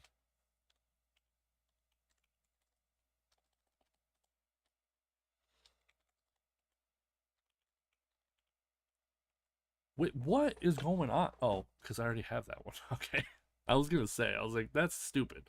Um, oh, I don't know their name. Maria? Okay. I should have put Magenta. I swear it was Bozilla and right?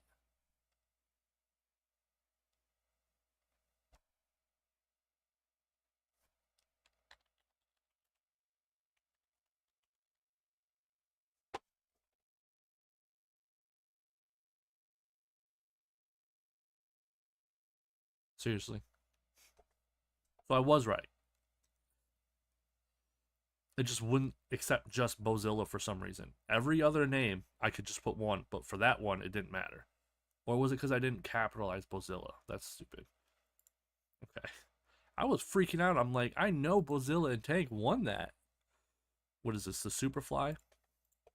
So Natsumi Shozuki won it, and then off of her was Yuzuki. And then after Yuzuki was what is it? Oh, it's Mayu. Iwatani. Bam. 53%? Who's taking this test?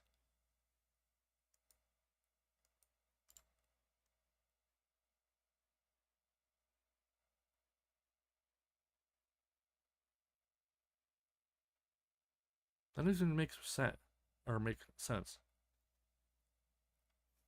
94% got Yuzuki, 97% got Shizuki, and 100% got Mayu, but the average score is 54%? I don't understand.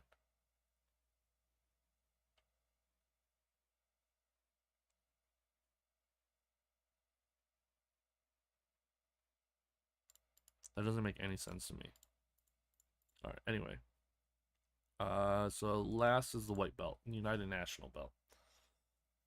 Good thing there's not a quiz asking me what the belt names are because I never remember them. So the first one was Miku, I don't know, and then my Sakurai. Yeah, it's it's not tough to do that. So that's all the Marty Gold ones, huh? Try to start them.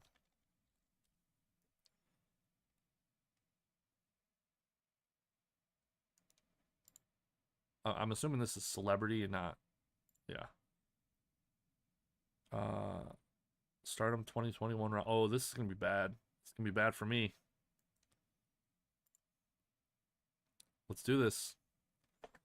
That's Tam Nakano.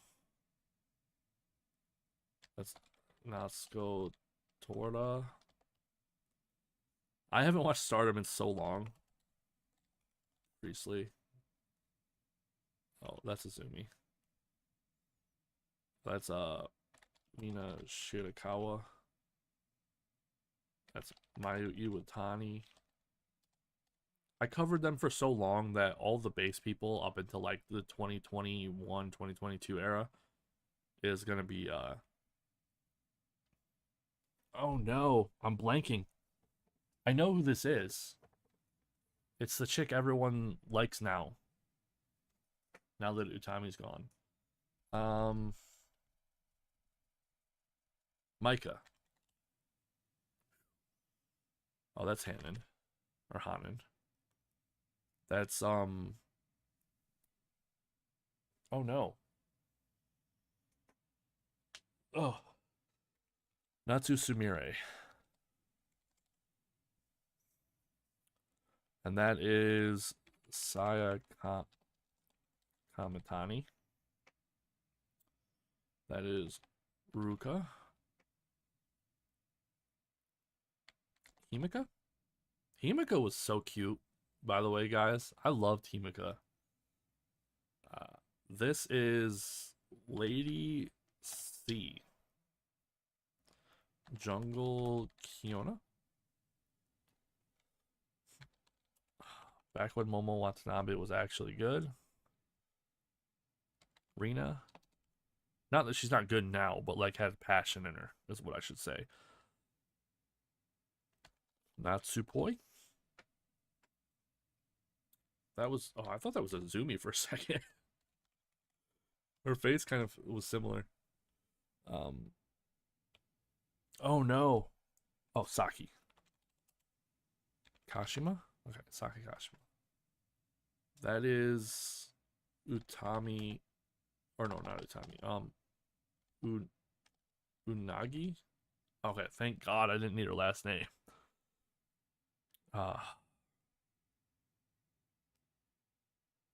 Gokikin? Death? Yeah. That's Hina. That's Julia, come on.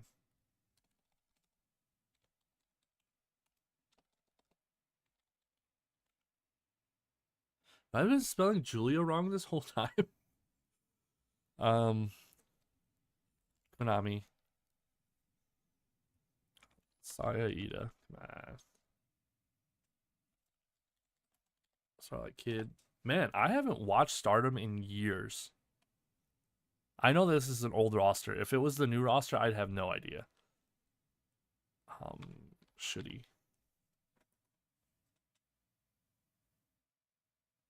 100%, guys. From 2021, I know my Stardom. Stardom unit members, 2019. I don't know what this means, but Kagetsu, that's Odotai, obviously. Jamie Hayter, Odotai. Saida Stars. Miyagi was Odotai. Jungle Kiona was Tokyo Cyber Squad. Starlight Kid was Stars and Odotai. See, that's tough. Stars and Odotai. 2019. Okay. Momo. Queen's Quest. Sumire.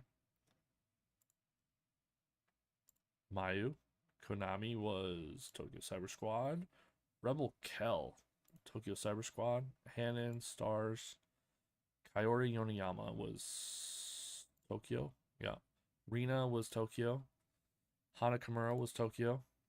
Tam was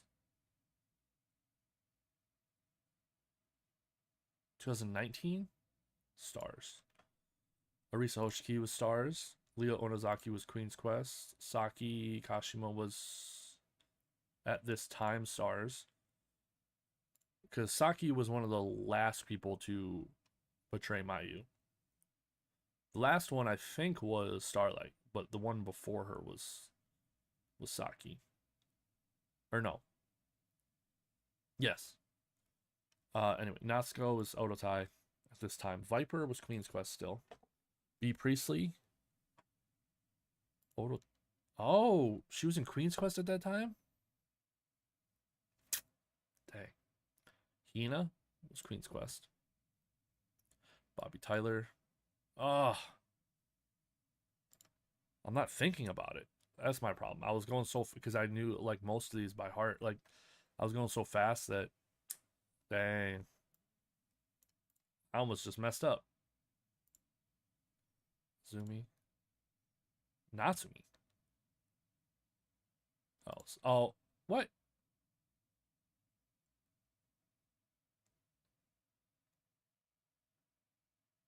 Nazi William was not in Tokyo Cyber Squad.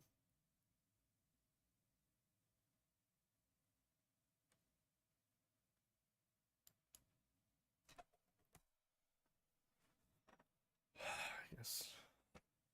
Oh man, I did terrible.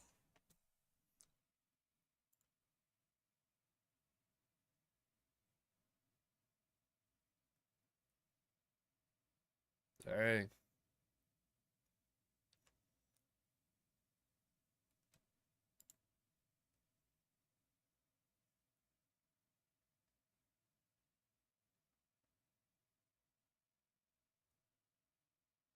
World of Stardom champions. You know what? Let's try this. Let's try this. I don't think I'm gonna do very good, but let's try this. So I'm just gonna do the main people. Saya Kamitani. Utami was one. Shita, Micah, Mayu Iwatani, Io Shirai. I don't think Kyrie was one. Okay. Um, you had alpha female. Who's that blonde chick from? Who's that blonde chick from AW? Tony Storm. Kagetsu was one. Nanae Takahashi was the first ever one.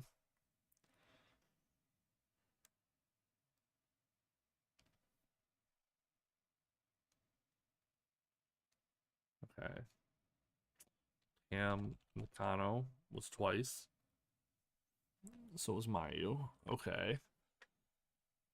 I don't think Julia. Oh, Julia did have it. I thought she was only the white belt holder.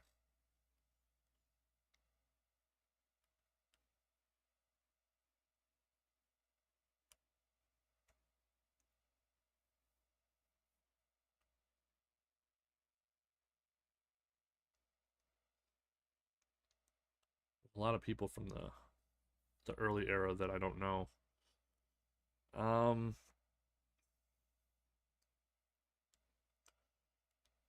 Who was in between Io and Kyrie, and then in between Kyrie and Io again? Because they held it for a decent amount of time. This one held it for a year. Who was the red belt champion when I stopped watching?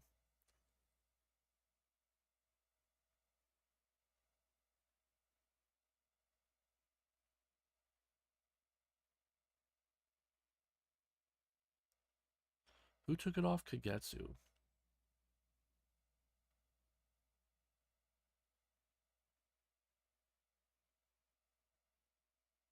Wait, hold on. So we got.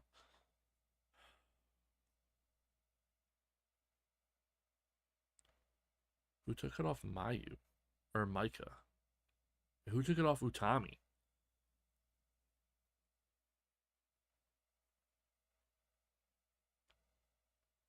Man, I'm drawing a blank here, guys. Um.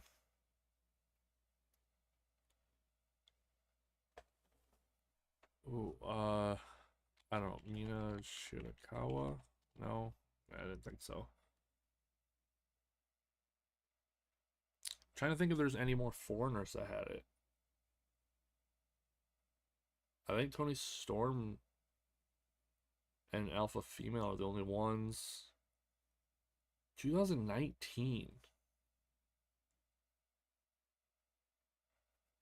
Who finally beat Kagetsu for it? Let me just mentally run through the roster. So, Jungle never won it. Hana never won it. Konami never won it. Stars. No one in Stars ever won it except Mayu and Tam. Saki never won it. Queen's Quest. We have Momo never won it. Hazuki never won it. Azumi never won it. Only Io. Wait. Viper, right? Viper. Niven? Niven? Niven? Oh my Nevin? Nevin? No. Um.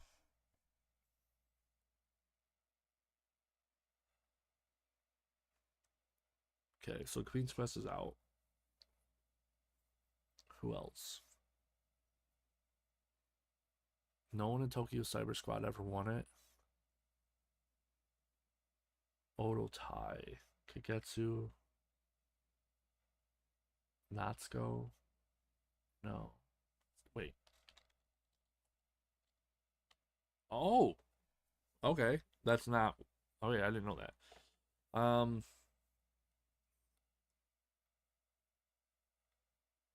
She only held it for 34 days. That's kind of messed up. Let's see what other factions were there. Odotai, Queen's Quest, Tokyo Cyber Squad.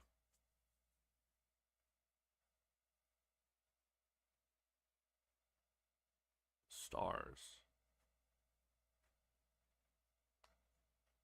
It has to be an outsider.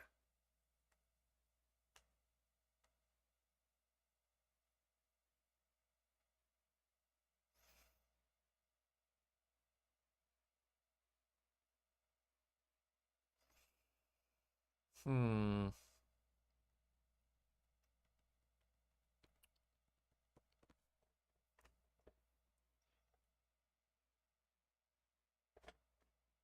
No, because I think Yoko Bito was only the white belt champion. Let's see.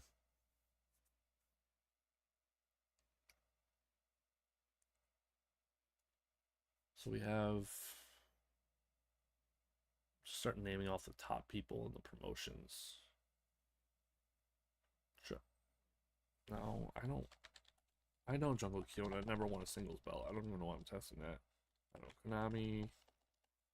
Starlight Kid. No, she was a white belt holder. Azumi. Uh. Natsupoi. Yeah, I don't think so.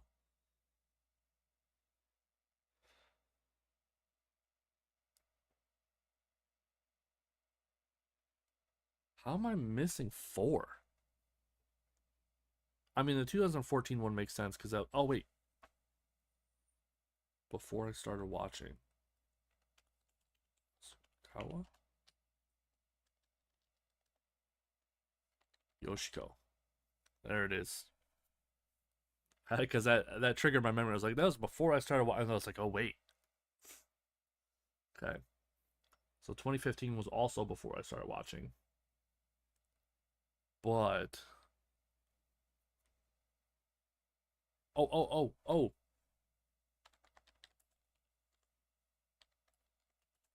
Yes. Okay.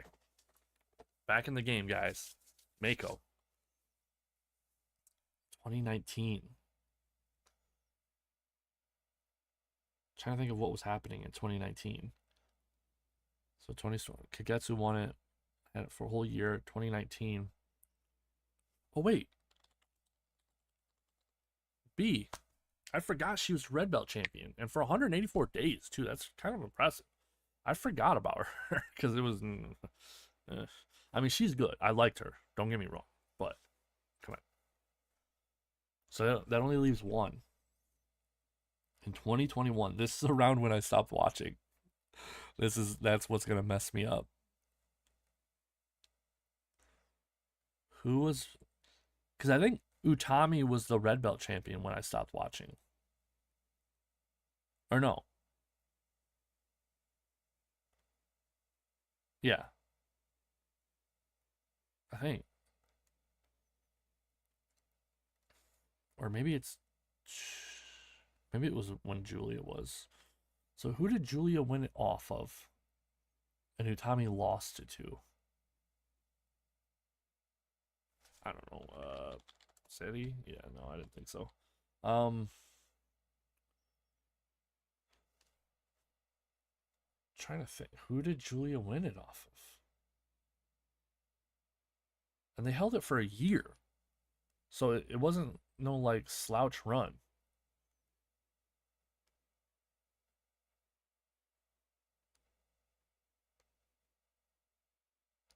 So it was Utami. Who did Utami lose it to?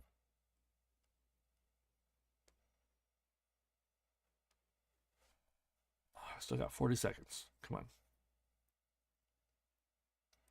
It has to be someone either an outside, like a foreigner, or someone who's not like who wasn't signed to Stardom.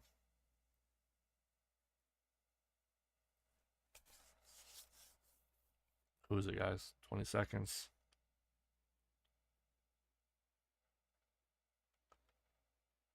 For a whole year? How do I not remember this?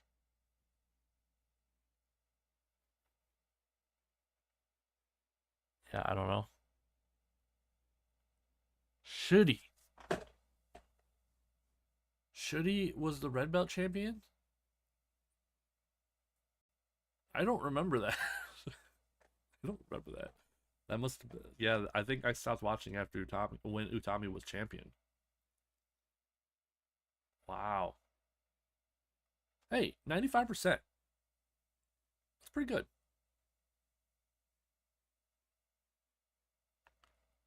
Let's do Wonder Star champions now. This one's gonna be way worse. Because this one had a lot of weird people in it. So right off the bat, I'm gonna do Dark Angel just because I remember that. Yoko Bito.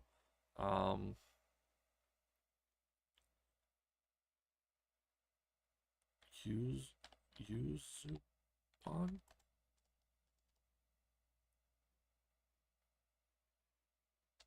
Yuzupon?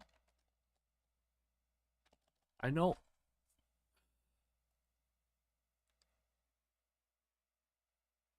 Her name is Yuzupon. Like, that's her nickname, Yuzupon. That was her wrestling name.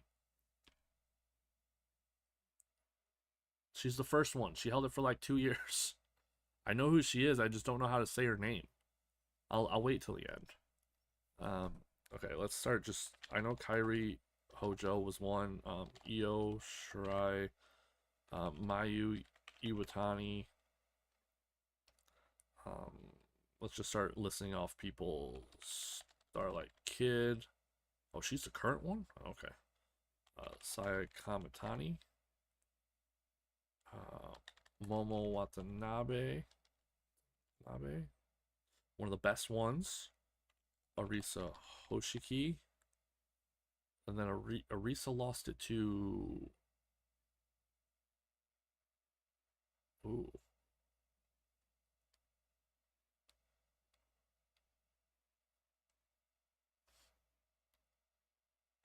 I don't know, but Aki Yasukawa.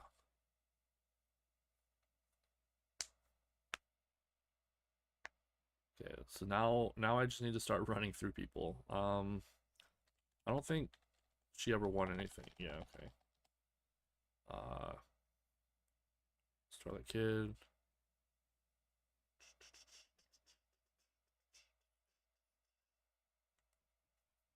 Let's see. I don't think Kagetsu ever won it. Yeah. Did anyone else in Odotai win it? Hazuki? No. Natsupoi?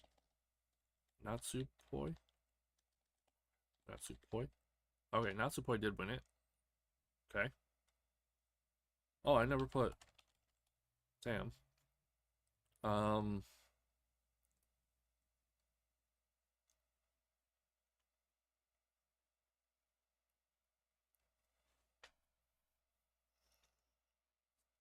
Now just because... Okay. I'm glad I knew the Dark Angel, just because it would have looked really bad if I didn't have the first two people. The problem is I know who the first one is, I just don't know how to say her name. Alright, so who did Orisa lose it to and Tam won it from? I already used all three of the Daughters of Stardom.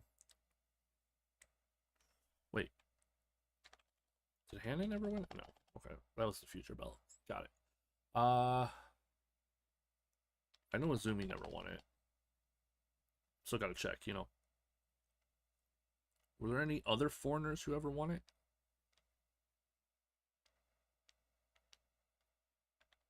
Viper? Yeah, I didn't think so. Um, Nane Takahashi? Yeah. Did I already do? Okay, I already did Yoko Bito. Got it. Yuzuki. I don't know her name. Yuzu? Is it Yukari? You know what? Yuzupan. I know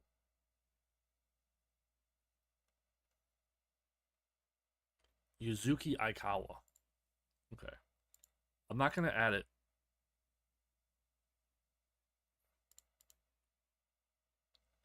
I'm not gonna add it. Um, because I didn't.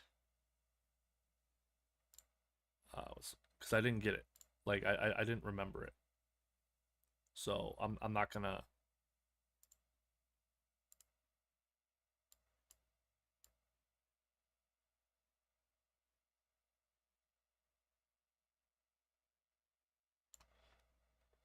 Sorry, I was just checking something because I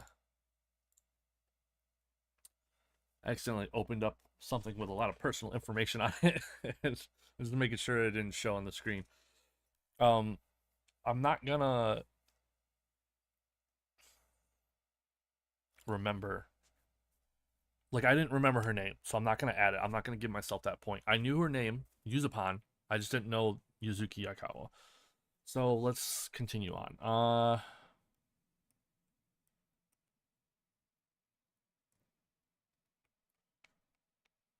Oh man, I remember because it was like a good, it was like back to back to back to back, really good champions. It went like Io, then Momo, then Arisa, then Julia, Julia, then Tam, then Saya Kamatani, and that's when I stopped watching. So this is gonna be tough. So the only way I'm gonna get any more people is if I just kind of guess or I get um the 2015 one. I guess I could start naming off people. Lacey, you know. uh Saida?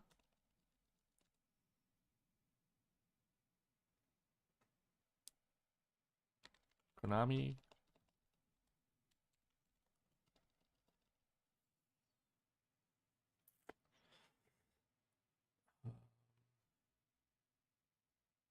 Oh, Mirai?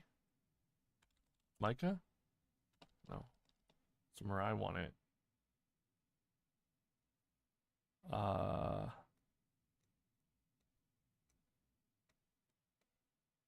oh no. I did so much worse on this one.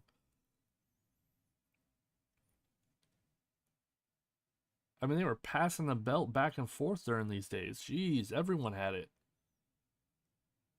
Um,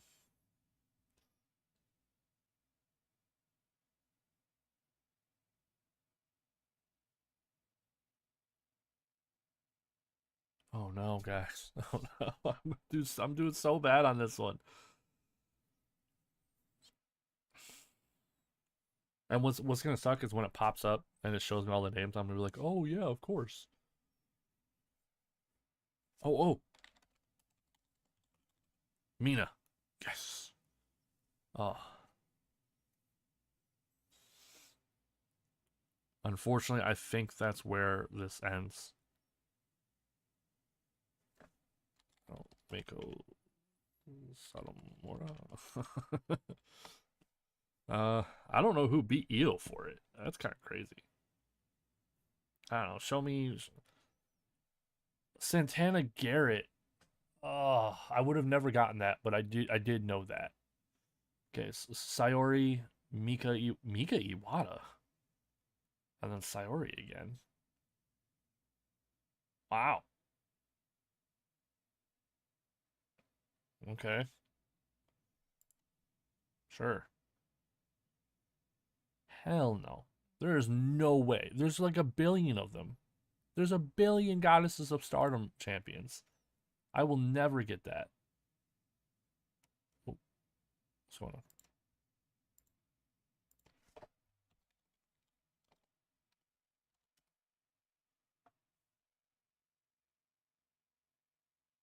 What's going on? Oh, because I'm not on Sporcle.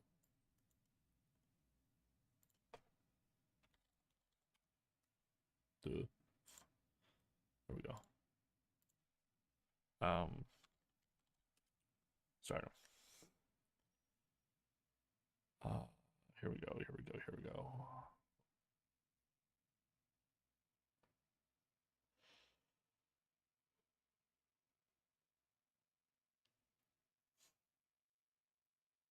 Wonder of Stardom. Artist of Stardom. Nope. Nope. Future Star? No. No, I wouldn't be able to get that. I wouldn't. I'm sorry. I wouldn't. World of Stardom title matches. No. Wonder of Stardom title matches. Where's the high speed belt?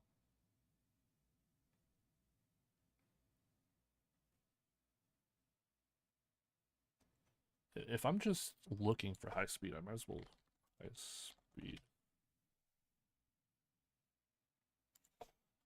belt. Maybe high speed belt title. High speed Stardom. Wow, no one. Okay.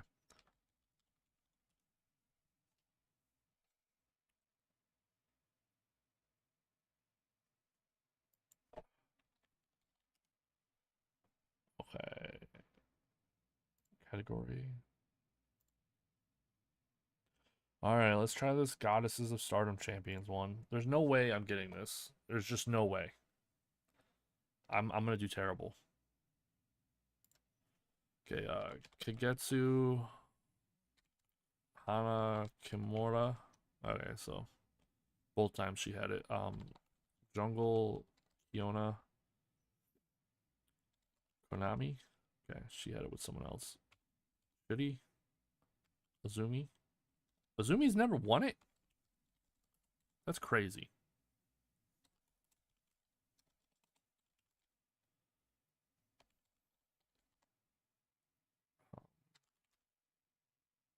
Oh, Hanan has it right now? That's pretty cool.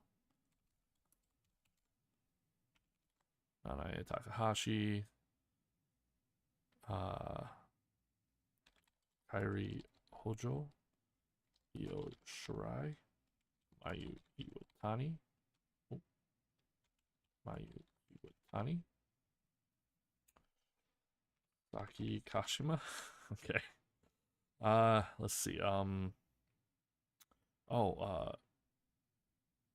Death Yama-san. Death Yama-san.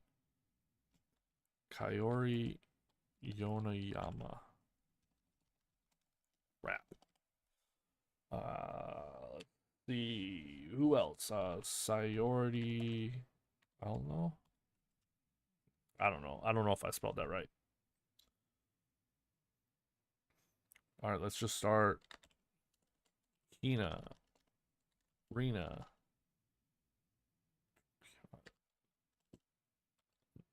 Natsuko Act Yasukawa.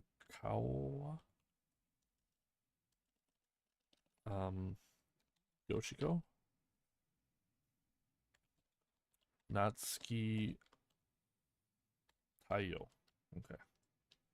Ooh, I actually don't know who the original people are.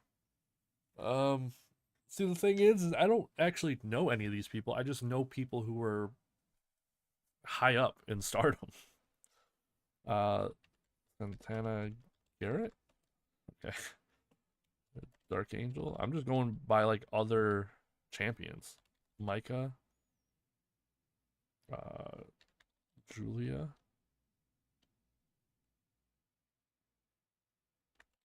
Mai Sakurai.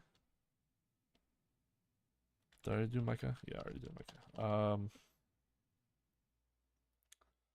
Let's go Io Hazuki and Momo Watanabe. Then we have, come on. I bet there's going to be people from other promotions on here. Oh, B had it for a while. Priestley? Yeah. Alpha female? Oh, ho, ho. Oh. Yoko Kimura? Yo. Yo, I'm getting lucky here. All right, Yuzuki Aikawa? Yo. Yokobito? Okay. All right, all right, all right. I'm doing better than the white belt guys. That's crazy. All right, 2020. I was watching around that time, but I don't know. So I'm just gonna start listing off people. So I already did Mayu. Uh, did I do Starlight Kid? Okay. Um, oh man, who was Natsumi's mother? I think she had it.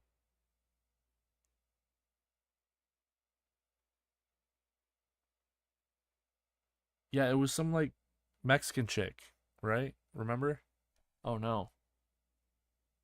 Oh, there is high speed champions. Interesting. Okay. Um.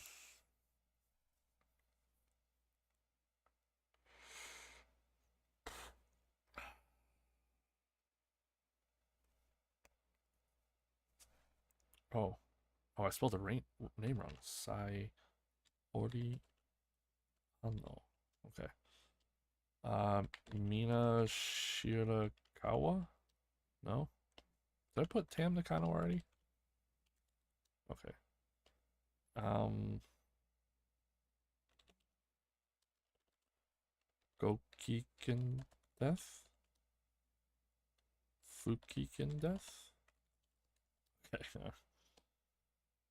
Let's see. Oh, Hiroyo Matsumoto. Okay. Um, did I already do Yoshiko? Yeah. Okay, so 2020. 2020, and then I just have to start naming other people. Shitty.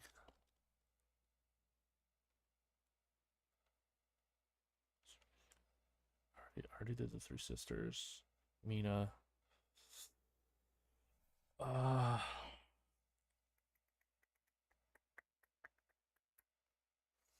mm,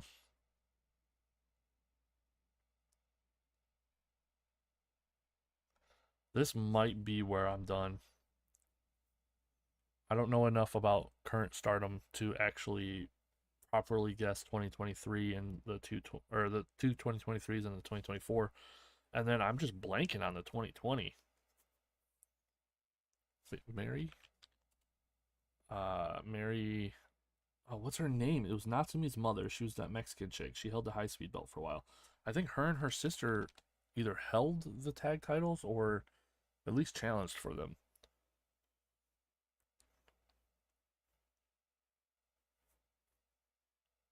But that might have been in 2019. So let's see. Kagetsu, Hana. I'm pretty sure I already got all of Hana's. Okay. Then we have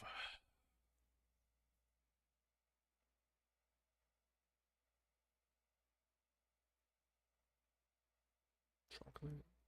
Chocolate. Okay, let's just start naming off random wrestlers. Ruka, Lady C, Ami Sore, Murai, Murai. Awesome. What? Oh, I spelled her name wrong. Okay. Ami Sore. Okay. Then Julia, Maya Sakurai, Himika. I already had her on there, but Micah. Okay, they were winning like everything around that time period. Uh,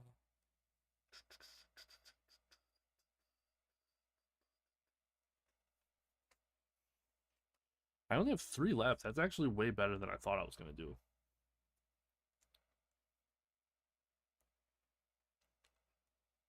Let's see. Hmm.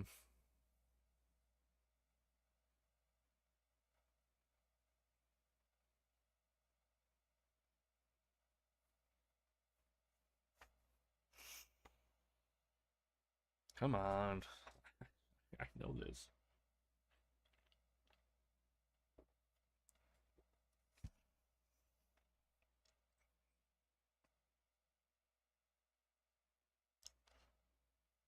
I just need to start thinking of people who were kind of like prevalent. So Mayu, Saya Ida, Saya Kamatani. Oh, there we go. There we go. Did I never say Utami? That's kind of crazy.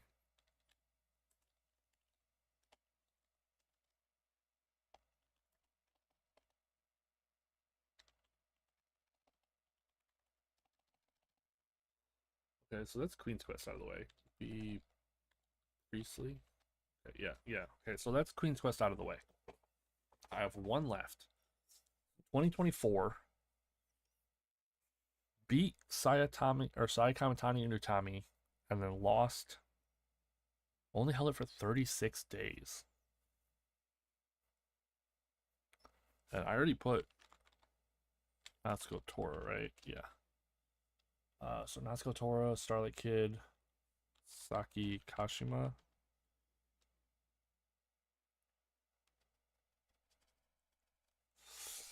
Uh-oh, guys. Uh-oh. I have 2 minutes to try to guess this. So it was before Utami left the promotion because she lost the belt to this person. It can't be Tam Nakano. Can't be Natsupoi. Sayori. I'll know. Or I'll know. I'll know.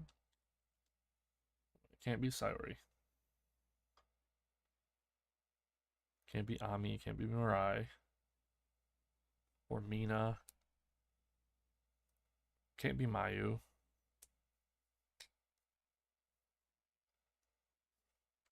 Hannon. Mina. Rina. I bet this is 2 people from like another promotion.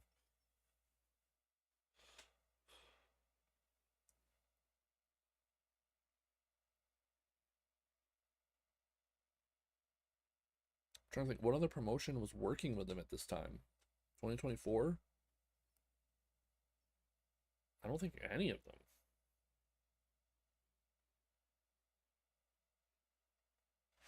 Yeah, I think I'm just gonna give up. May and Suzu Suzuki. Ugh. I forgot about them. I forgot that they're in that promotion now. Hey, 97% for someone who stopped watching around this period. Right here. I think, right, yeah, like right around here. I think I did pretty good. I got all these first ones only because I just knew the top, not because I actually knew them. It's because I knew the top people. All right, last one right here. I'm gonna do the high speed champions and then I'm done streaming and yeah. Let's do this. Let's do this. All right. Not ski Tayo. Not ski Tayo. There we go. I knew I'd get like 4 or 3 or 4 out of there. All right. Now I'm just gonna go down. Hazuki. Io Shirai. Mayu Iwatani. Wow, Mayu Iwatani only held it once. She's known as like the high speed girl. Like, that's Kyrie's. I don't think Kyrie ever held it. Yeah. Please just give me just Mary. I can't complete it. I don't know her name. I just know it's Mary something. or is it Mary? Um, okay. So Saki Kashima, Mayu, Starlight Kid, Izumi, Hazuki, Death, Yamasan. There we go.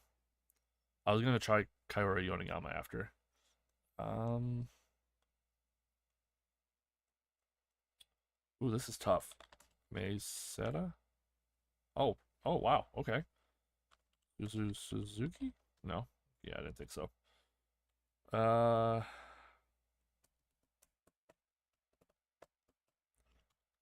Yasukawa.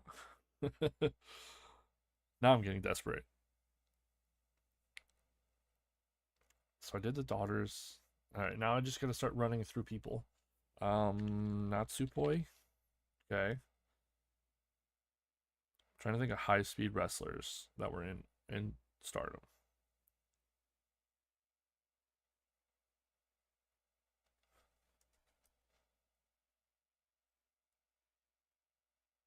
Okay, so we got Mayu, Starlight Kid, Hanan, Sayakamitani. Oh, okay, I didn't know that she had it. Saya Ida.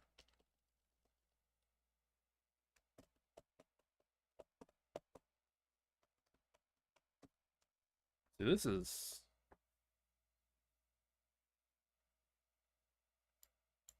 I should know this. I should know the 2019 one.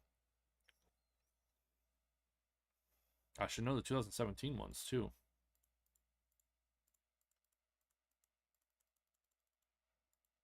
Hmm.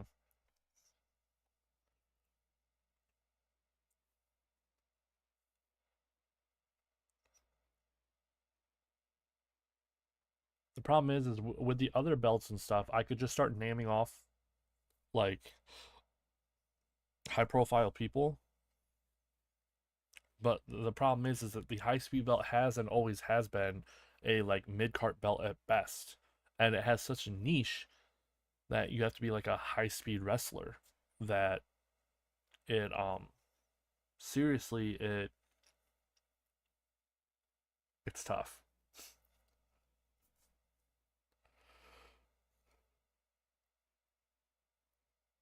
I basically named all of the well known high speed wrestlers.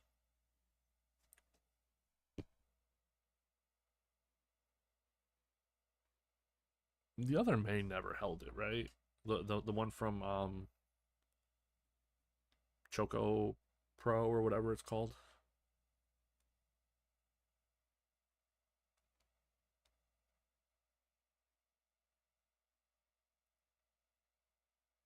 Oh, who's that really little, the small chick that I didn't like that was in Stardom that came from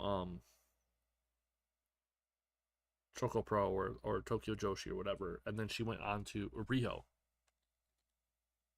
Riho, there it is. Uh, okay, 2017, huh?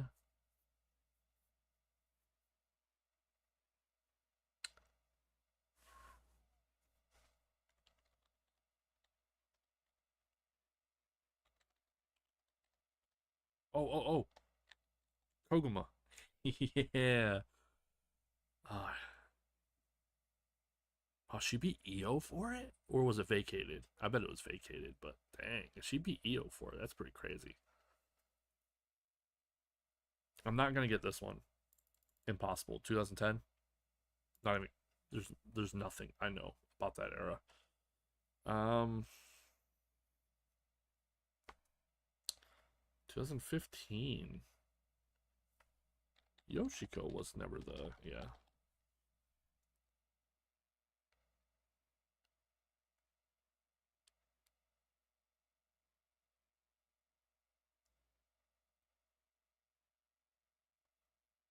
I can't think of any other high speed wrestlers. I've named all the ones I can think of.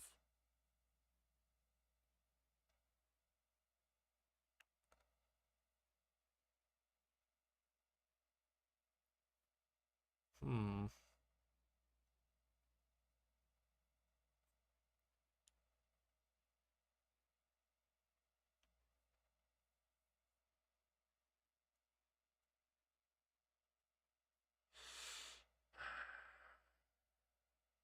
I think I might have to give up. I'll wait until at least the last minute before I give up, just in case something comes to me. Because I got 3 people from 2017, which is crazy because that was like I was watching actively around that period. So, and unfortunately, I know one of them is Mary. Her name's Mary something, and she's from Mexico. She's Natsumi's mother. She held the belt for like a while, and it was really annoying and dumb.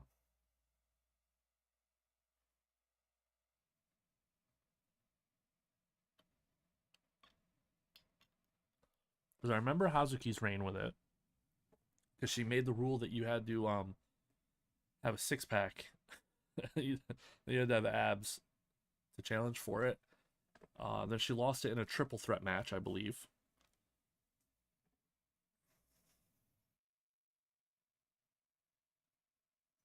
Who held it for over a year before Hazuki? I think that was Mary.